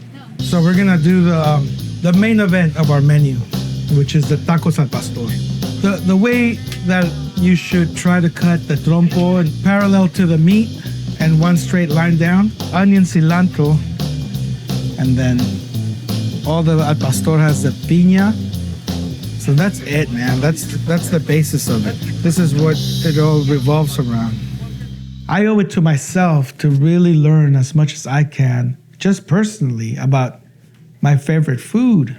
I looked for al pastor cursos, the Instituto Gastronómico de México, and they had a one-day intensive on al pastor. And I was giddy, man. The thing that was amazing about it is not only did I learn how, but the thing that I love that I learned is why. And I never asked that question. I was just looking for how. And why is because it's a preservative. Heavy on the vinegar, heavy on the salt. Here's some of the marinade now. And we're gonna make another batch. It's just a very little salt, okay? Very little, look. That's it, very little. These two have probably been marinating since, this one the most, like 3 days. This one probably 2 days. It reassured me of where I'm going and who I was. This is it. This is the real deal, and I'm not gonna do anything to it. I'm gonna give you Mexico City al pastor. I booked another flight to Mexico City. To me, the street game is almost more important than the school game. And so I got both. I went back there. I met the guys at Los Amiguitos Taqueria. They were happy to take me in and teach me what they do. So I shadowed them for a couple of days. And I saw the guy build the trompo. And so I learned street game, and I saw the guys, and I saw why they cut it the way they cut it. And then I started Al Pastor Papi, yeah. So on a typical day, man, of Al Pastor Papi, I get up around 6. So today's Saturday. Right now, thank God I have this thing. It's a definite advantage to be able to move around and go to the people and create opportunities. Buy most of the things that we're gonna need for the day. Then I go to the yard, pick up the truck, load in. I just want it to be almost burnt a little bit on the tips. That way that when I cut it, it's gonna cut a lot easier than if it's like cold raw, you know? So everything's good to go. We just prepped a little, all for today, a little bit for tomorrow. We're about to ride out to Speakeasy, which is luckily like 3 minutes away. Just have a good time today. Should be a good gig. And I'm still nervous. I won't get my hopes up until I see the sound system. If the guys with the sound come and everything works out, I'm DJing. If not, DJ Bluetooth.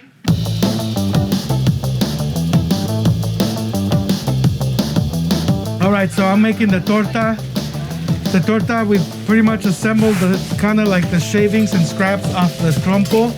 And we have them chilling over here. And then we get the cheese. The texture I want to go for on the bread is In-N-Out Burger. And the bread is soft, but firmly grilled on the inside, like almost a crunch. And so on the bottom part, that's what I want to get. So we let that chill for a while. Cheese is melted, the bottom's crispy. So we go ahead and throw that in there. And you can see that crispy kind of shield right there that you're gonna get to bite into. It's got the pineapple that's seared. We throw some whole beans because we can. And then the Mexico City part, which is the onion cilantro. And that gives it like the taco feel. We use our salsa verde. And that's gonna give it just enough kick without making it spicy or taking away from that pastor. Crema, because that's just a must-have in a torta. You gotta have your crema. And then we got some jalapenos, and we'll just put a little bit of that too. Those are the must-have components of a torta. The cream, I think, and the aguacate. It's gotta be there. Boom. We're gonna wrap it up right here. I'm gonna tie it up nicely, almost as tight as a burrito, but not quite, because you don't wanna mess it up. And that's it. You can eat it, you can rub it all over your body, whatever you wanna do to it. That's how it goes. Hey, Kevin, my cousin. What's up, primo? My bad. What are you, landing airplanes today? Yeah, man. You know, nice. I literally almost smacked your butt on camera. You should have. That shit would have been exciting. People stop me on the street sometimes and like, dude, you've been doing it for the community forever, and we follow you, we support you, you inspire us. Dude, you beat Bobby Flay in the Mission with burritos, like, dog. Aaron Sanchez took a bite of a burrito I created, and he's like, you are the Mexican Messiah. You have set the Mission free. I was like, God damn, you know? But as proud as I am of beating Bobby Flay and getting these awards, I'm proud that I was able to provide 700 meals in May to feed people in need because of COVID in the Mission. We got involved with the World Central Kitchen. There was a big fires this whole summer, and a lot of the farm workers, what they do is they'll farm all the way up till November, and then they'll save that money until the next season, which is in February. But this year, what didn't burn down got ruined, so they lost all their income, you know? And a lot of these folks are undocumented, so they don't get any federal help or anything. So there's all these organizations trying to help out. It's a great feeling, you know, because when you're in a bad situation and you don't know where your next meal's coming from, to see the big pink truck come up and shell out some tacos al pastor or burritos and horchata for free for you and your whole family, it's nice to put a smile on people's face, you know? There's people downstairs bringing me boxes of toilet paper that we called for so I can go tomorrow and drop them off. Basic needs, you know, that we take for granted.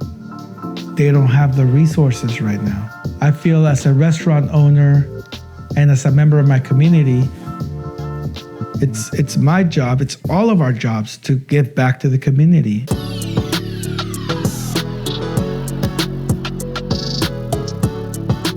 That's what I love about the truck, that I'm literally in the community. I'm driving through neighborhoods I never even went in ever.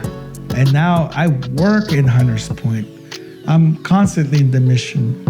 I'm in North Beach. The truck's there. The truck's where I can be, you know? And so being grounded in the community, I can feel the community, you know? We're rolling down the street and we're feeding people and we're having a good time doing it. I think when the first time I opened, just the fact that I did it, I felt like I made it.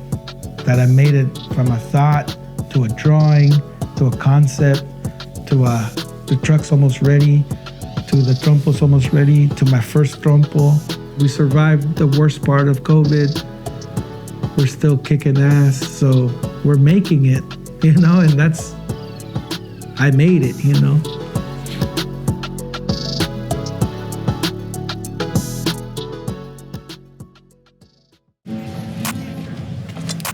I'm not gonna lie, I was not like I'm gonna wake up at 6 o'clock in the morning type of person, but you know, when you love something, you just end up doing it.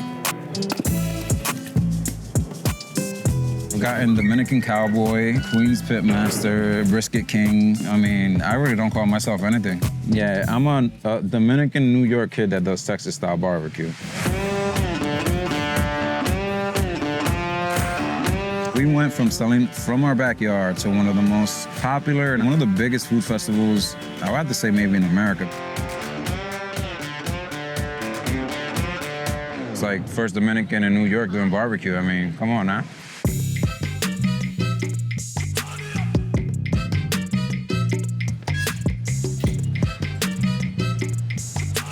My name is Ruben Santana, owner and pitmaster of Bark Barbecue. We specialize in Central Texas style barbecue with a little bit of Dominican influence. 25.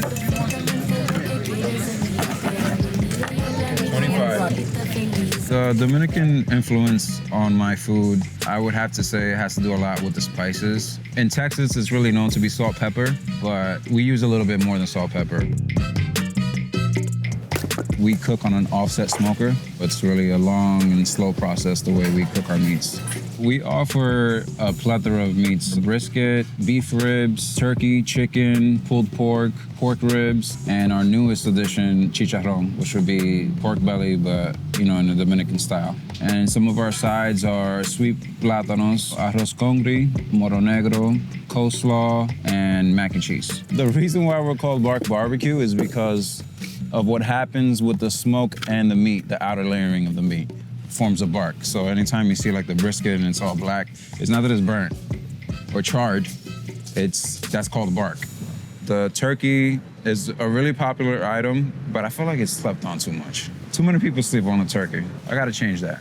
People are just traumatized from Thanksgiving and deli turkey and stuff like that. But in reality, when you're smoking these meats, it brings out all the flavors, really makes it juicy. I feel like more people need to be turkey people. These are our boneless turkey breasts. Central Texas style barbecue is really salt pepper based, but I think I'd get crucified if I gave anybody here in New York just salt pepper on their meat. Not that it'll be bland or anything, but New York is like a hotbed for so many like different flavors and cultural food and stuff like that. So it'll be a disservice if I didn't really add my little touch of Dominicanness to it. Yeah. I'm gonna use a little bit of oregano, imported oregano from DR, the best oregano. Some cumin, a little bit of chili powder. The majority of the flavor is gonna come from the smoke, but nonetheless, I like to create layers of flavor. We bring up the temperatures to a point where it forms like an outer crust on the turkey, and you have like these nice spices when you bite into it on the outside. It's all about the bark. These are gonna smoke for about 3.5 hours. When the turkeys are ready, I pull them out and I wrap them in some unsalted butter. A lot of people, when they have the turkey, or when I force them to have the turkey, I'm lying, I give them samples. They're like, wow, I wasn't expecting this to taste like this. Everything is self-taught, to be honest, but I watched a lot of videos on YouTube, and after a point, I reached out to a lot of like pit masters out there in Texas, and they gave me a lot of tips. There was a point where I had to stop watching YouTube, because I had to figure out my own way of doing it. This process is about 3 to 4 days in the making. We usually sell out like in 3 hours. So we're talking about 3 days of work for 3 hours of service. I start my cooking week on Thursdays. Those cooks usually go on to like 2 o'clock in the morning. So I'm usually sleeping like around 4:30 to wake up at 8 to start it over again. So, and that's on a perfect day. No rain, no snow, no wind. You need a hell of a lot of patience. You gotta dedicate time to it, because if you don't dedicate that time to it, you're just gonna be making mediocre barbecue. That's it. So we're already losing daylight right now. These are usually how the days go. I'm here when the sun's out to when it goes down, and it's pitch black out here. Right now we're about to load up all the Cambros and the warmers to head out to the market. Every weekend, we're currently at Smorgasburg. We service at Smorgasburg on Saturdays, at Williamsburg, and Sundays, Prospect Park. It's actually the last Sunday of the market today, so we're expecting to be pretty busy today. So we got extra proteins for us today. I usually cook all the meats by myself, but my girl helps me with all our sides. I have my cousins that sometimes help us out at the market. What's going on, baby? Hey, good morning. Good morning. It's like a collective effort from everybody.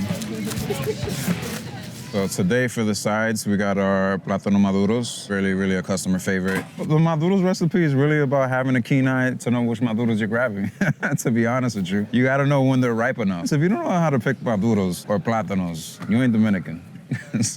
And then we have our Dominican torta, which would be AKA cornbread. My kids love this recipe. Their mom loves this recipe, and it was her mom that passed it down to her. And then we have our spicy coleslaw. We use celery salt, some sriracha, some black pepper, and vinegar and mayonnaise.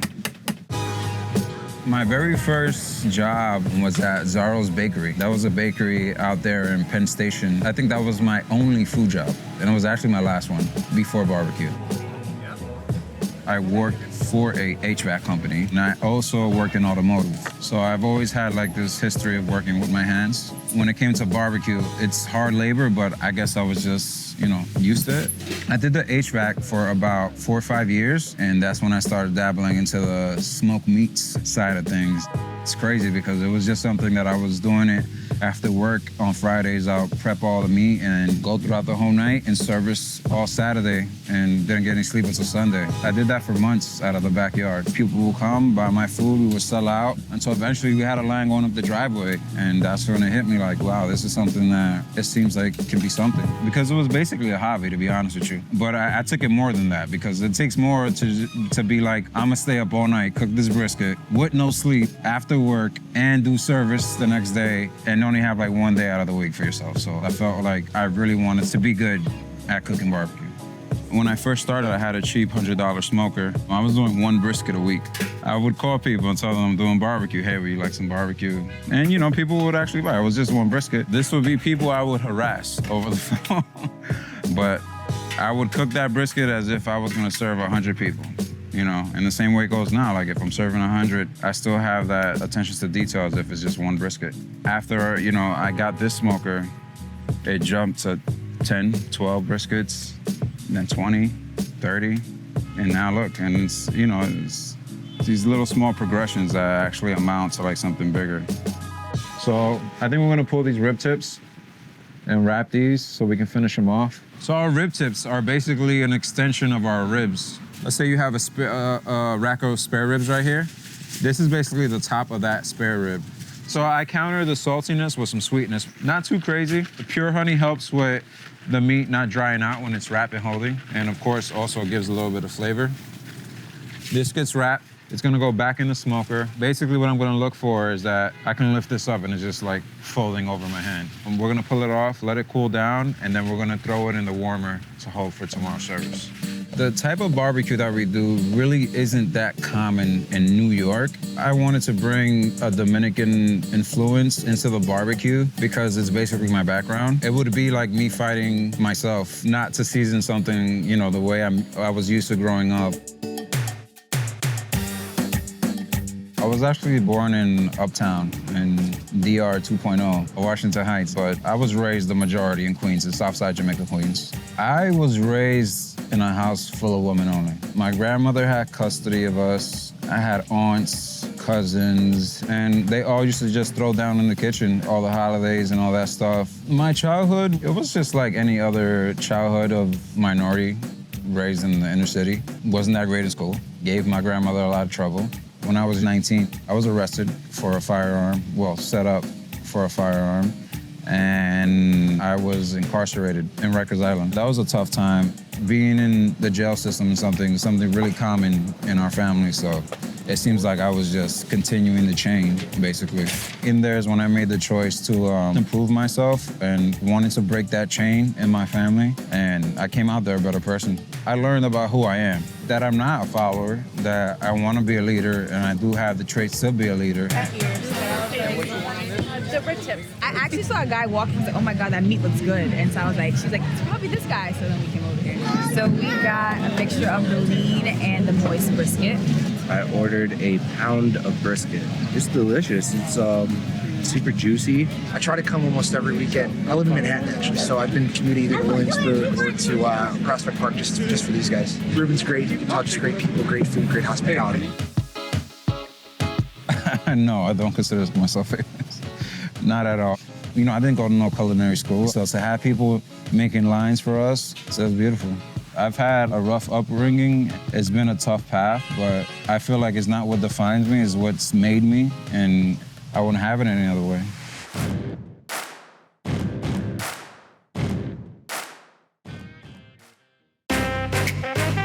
We're gonna cook this on the ground for about like 6 to 7 hours. Right here, just behind us in my mom's backyard. Dame más pencas, dame más pencas.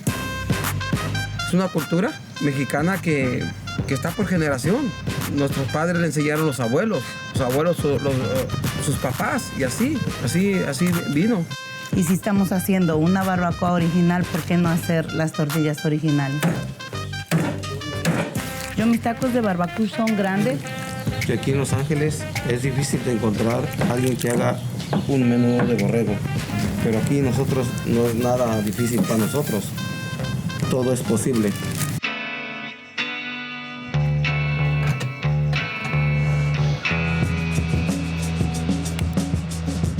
Hacer barbacoa es una motivación, traer aquí a este país la tradición poblana. Entonces hablar de barbacoa es hablar de México. Mi nombre es Petra Zabaleta, mi esposo Félix Rodríguez, mi hijo Delfino Rodríguez, Félix Rodríguez, mi hijo Junior. Mi negocio se llama Barbacush. Mi equipo son mis hijos y mi esposo. Estamos en el 217 Broadway, Santa Mónica. Y también aquí estamos vendemos aquí la gente que nos conoce. Yo sirvo barbacoa de borrego, de lamb. La servimos como en tacos, la servimos por libras, con consomé, la servimos en quesadillas. Y nosotros la hacemos aquí tradicionalmente como en México, con penca de maguey, con leña. Ahorita la estamos haciendo en hoyo, la enterramos. Vamos a hacer un taco de barbacoa que viene siendo de barbacush. Agarrar la masa, lo aplasto, la tengo que estirar para que se haga grande la tortilla para un taco grande. Ponerlo en el comal de la tortilla. Se encontró un pedazo de carne buena de barbacoa que viene siendo la de costilla. A mí me gusta mucho la costilla. Me gusta la carne de costilla porque está más suave. Bueno, todo es suave, pero esta tiene un sabor como más sabroso porque tiene un poco de grasa. Que viene siendo que le voy a poner la carne en mi tortilla, tomate rojo con chile pique, que está muy delicioso. Y estos son los tacos de barbacoa. We're outside my parents' house right now, and right here in Bowen Park, a little bit outside of LA area, but we're still here, okay? This is the house. Right now what we're doing is just preparing for our barbacoa. This is my dad. He's chopping up some agave leaves. Yep. Así tiene que limpiarse para que ahí vamos a poner la barbacoa. Le vamos a poner la carne. Es el que le da el sabor. All right. So we're right here. Ok, esta madera, la que tenemos aquí quemando, se llama eucalipto. Es la mejor madera para cocinar los borregos. Es un proceso ahorita de 2 horas a 3 horas quemando esta leña. Y ya después se pone la carne. Carne fresca, no lleva nada de condimentos, nada de químicos. This lamb was probably alive a couple of hours ago. I'll say like maybe 5 hours ago because even the meat is warm. Le ponemos sal para que se le quite la sangre. Es una barbacoa originalmente como hacían los gente poblana anteriormente, los antepasados. If I would explain it in a certain way, it tastes like brown gold, you know? The best barbacoa is coming from my parents, my mom, my dad. They bring it back, their tradition from Mexico, Puebla, Tepeaca. We sell everything. We're just not gonna kill a living animal and just use some parts of it. It's just gonna be a waste of life. Vamos a preparar el consomé para poner esta olla en el hoyo de la lumbre que estamos haciendo para que caiga el jugo de la barbacoa. Y le ponemos garbanzo y le ponemos cebolla, le ponemos cilantro para que tenga el sabor del cilantro y le ponemos chipotle. El chipotle le da mucho sabor al consomé y le ponemos poquita sal. Cualquiera hace birria, cualquiera hace taquitos, pero hacer una barbacoa poblana, en verdad es un trabajo, algo fuerte, algo duro, pero es bien bonito porque sabe la barbacoa deliciosa. Sábado tras sábado. No, casi de sábados y domingos no dormimos. Ese es el precio de hacer una buena barbacoa. ¿Chile seco? Ese es mi secreto. Que se vayan como malas vibras. Ándale, un ritual. Dame las pegas. Cuando se está cocinando la barbacoa, cuando ya lo encerramos y lo tapamos, está arriba de 400 grados, 400 a 500. Eso es lo que hace que se cueza, porque el vapor sube y no lo deja salir y ahí se cueza. Eso es típico poblano, la enterramos y en unas 5 o 6 horas ya está cocinada la barbacoa. Esperar, vamos a hacer otras cosas, pero no lo podemos dejar solo. Esto es como una alma, no la puedes dejar sola. Yo soy de la parte de México, pero de un pueblo que se llama Santiago Acatlán. Bueno, yo aprendí de mis papás, y de mis papás y de mis abuelitos, porque desde pequeña yo miraba que los hacían. Entonces yo fui aprendiendo ahí. Yo aprendí a matarlos, y yo los sé matar. Pero mi esposa pues es un poco más satánica porque de México lo hace, ¿ah? Entonces digo, pues hasta ahí yo no llego, yo llego hasta un cierto punto. El motivo también pues nos venimos para acá por lo mismo que pues allá no hay un buen trabajo, un buen futuro que hubiera, y pues nos venimos para acá para tener un buen futuro para mis hijos, ¿verdad? Yo vine de 18 años.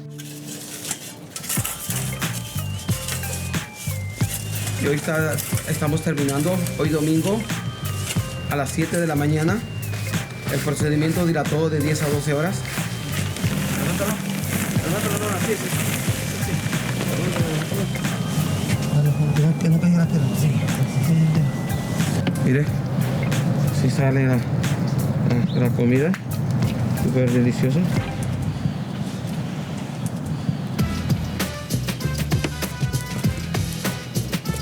Es el hígado de los borregos para hacer el mole de panza que estoy haciendo. Nosotros la comemos así. Deliciosa. Es todo el jugo de la carne que cayó, es todo el consomé. Me acuerdo que la primera vez que bautizamos, le dije a mi esposa, vamos a hacer barbacoa. Y dijo, ok, vamos a hacerla. Entonces mucha gente probó la barbacoa y la gente dijo, está buena la barbacoa. Al otro niño que nació lo hicimos otra vez. Y así comenzamos a hacerla cuando habían bautizos, comuniones, fiestas. Cuando alguien se casaba, hacían barbacoa. Pues trabajábamos como empleadores de otras personas. El salario que nos pagaban no era lo suficiente y siempre buscábamos como otro poco más de dinero para tener, y pues pensamos hacer nuestro negocio. Cuando bautizamos nos sale bien la barbacoa, ¿por qué no lo tenemos que hacer para vender? Y empezamos a vender. Lo que es la pancita, es el menudo. Todo utilizamos, todo. Por la razón de que, pues, es muy rico el borrego, como ahorita para hacer el mole de panza tenemos que utilizar todo lo que es las tripas, menudo, el hígado, porque pues todo se aprovecha para hacer comida sabrosa. Porque lo agarramos vivos, entonces no me pueden nomás vender la mitad porque nos matan, y ¿a quién le van a vender la otra mitad? Yo comencé desde abajo, empezándolo a hacer. Siempre cuando empieza un negocio siempre hay problemas, siempre hay momentos difíciles. Porque me acuerdo que un día hicimos un borrego y no lo vendimos, pero no perdimos las esperanzas. Mi esposa me dijo, hay que volver a hacer. Y pues la vamos a volver a hacer. Y la hicimos a los otros 8 días, cada domingo. Y no vendimos otra vez. Y no vendimos. Y digo, no, ya. Uno de mis hijos me dijo, no, la barbacoa no es buena, mejor ¿por qué no vendemos hamburguesas, pizzas? Le digo, no, esto no nos gusta, nosotros somos mexicanos y nosotros queremos poner algo tradicionalmente mexicano. Y lo hicimos otra vez. Digo, ya, si esta falla, va a ser el último. Y vendimos, ahí vendimos, luego vendimos más y más y más. Y gracias a Dios comenzamos a vender bien. Ya mucha gente comenzó a llamar a sus familias, amistades, compadres, vecinos. Digo, pues, de aquí somos. Aquí están acostumbrados a comer pura tortilla pequeña, pero yo en mi estilo dije que quiero ser diferente y por eso quiero hacer tortillas grandes. Y son tortillas hechas a mano. Las tortillas buenas son hechas a mano. Las tortillas que se venden en la tienda son hechas a máquina. Mis abuelitas decían siempre, si se echa una tortilla y se pone bonita, se esponja, es que porque ya te puedes casar. Si no se esponja, no te puedes casar todavía. Y ahora se está esponjando la tortilla, entonces ya me puedo casar.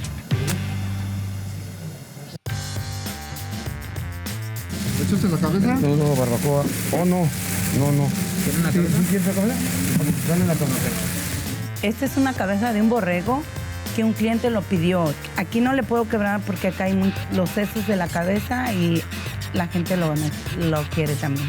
Entonces si lo quiebro se cae. Y pues aquí se le da lo que el cliente quiera. Ok, compadre. Sale. Chido, men. Gracias. Gracias. Gracias a Dios estamos bien, no somos ricos, pero tenemos una buena vida. Tengo 8 hijos. Yo me gustaría que mis hijos sigan esa tradición que nosotros tenemos, mis nietos, mis bisnietos, que ojalá y quisieran heredar lo que nosotros les vamos a enseñar. Es mi nieto. Él es el que dice que cómo hago el borrego, él se da cuenta y me dice que es lo que hago, que le pongo pencas, que le pongo agua, que lo pongo en el fuego. Él dice... I'm proud of my parents, my mom, my dad. There's so much hard work that they put up for us. I feel like so special. You know, I feel like my parents gave us a gift. Esto es bonito porque cuando venimos aquí a este país, bueno, yo pensé en hacer algo diferente, algo que me llenara de orgullo. Ese es un orgullo mexicano, es un orgullo poblano y es un orgullo de mi familia. Sí me siento orgullosa por todo lo que estoy pasando, todo lo que hemos logrado. Me siento orgullosa porque comenzamos desde abajo y yo siento que estoy arriba.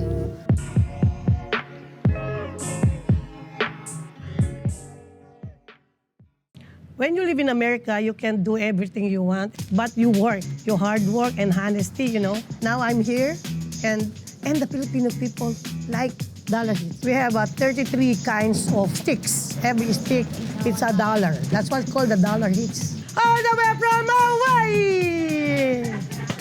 Thank you, Hawaii.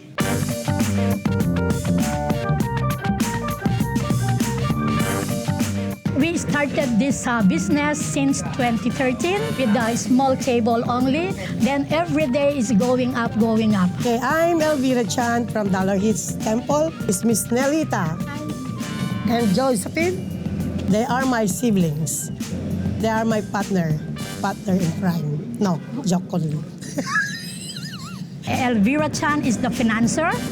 And my sister too is the one who's handling the money, and I am the cook. Dollar Hits is located at a Filipino town in Los Angeles, between downtown and somewhere in Korean town. This is like a staple in Filipino food. You can come here and eat a full meal for $3. $1 for a stick like this, and you're good for like $3 and just rice. The popular is chicken barbecue, pork intestine, pork ears, chicken feet. The exotic food like chicken liver, chicken heart, the balut, and the penoy. When we put in a display, it's cooked already. We use the oyster sauce, salt, and pepper. Yeah. No secret. Yeah, that's the one. I grew up in the Philippines, in Pampanga, the culinary capital of the Philippines. My father is only a farmer. Everybody, especially the Pampangueño in the Philippines, they love to cook, they love food. When you in the Philippines, we cook in the street. And then there's a famous one and the cheapest one, I think. Some people, they like the well done, they go outside. We have two griller outside. They do it by themselves to grill. That's why we call it the original Filipino street food. This is actually one of the only places you can get authentic Filipino street food. The main reason that brought us here is the memory of what we had in the Philippines over there. Like, there'll be like literally a whole street, probably as wide as me, with stalls side by side. This is actually a lot cleaner, it's a lot more interactive. When I came to the States, I was really looking for like stuff that would remind me of my home because I was really homesick when I was studying. And then I found out Dollar Hits existed and all of these street food that I used to love eating, it's like fulfilling. our customer, they love us because we are very entertained and they are happy. Sometimes we are dancing. They are telling us, oh, it's our first time. What will we do? Or you start there, then you go to the cashier. Then we ask them where are they came from. Then they will tell, okay, welcome. All the way from Alhambra, Koreatown. Thank you for coming. All the way from Harlem. Thank you for coming. All the way from the Philippines. I love like Tita was always happy and always entertaining us, singing and everything like that. Like they're really nice, like motherly too. Stores like this that remind you of home. When the charcoal is a little bit pink, something like that, it's cooked. There we go. It's my kuya, my older brother. See, he helped me only. This one is good. Oh, this one is pork intestine. This is probably the pork one. The pork, a lot thicker. Looks pretty juicy. Usually in the Philippines, they prefer like a sweet and vinegar style. That's why they have a lot of dipping sauces. But this probably fits the more American taste because it's a lot more salty and savory. This is juicy as hell. Because like in the Philippines, they'll cut it nice and thin, like kind of like bacon strips. This one, you know it's meat. How many balot?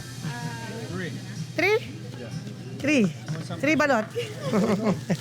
It's duck egg with the embryo in it, but it's like not fully mature. It tastes like something sweet, kind of savory inside, like chicken, but duck. They called it Viagra in the Philippines. If you will eat this, you will get strong. So you crack the egg like this. So it has like liquid, and then you just like you drink it like a shot. And you'd see like the yolk and the embryo. This is the embryo right here. And that's what you eat.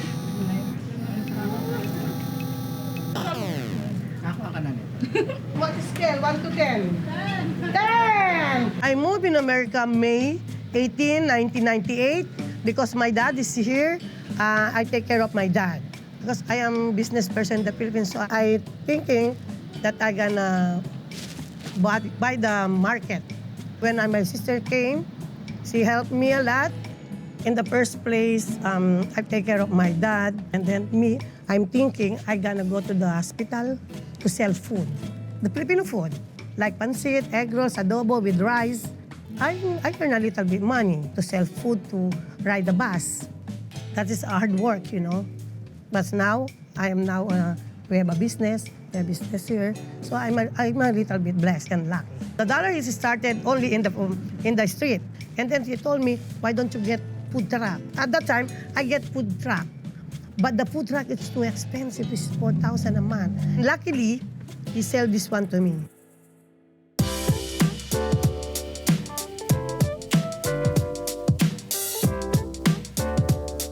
Starting 2 o'clock, we have a line here. To get only the chicken feet, the pork ears, and then you waiting for that. You know, what can you say?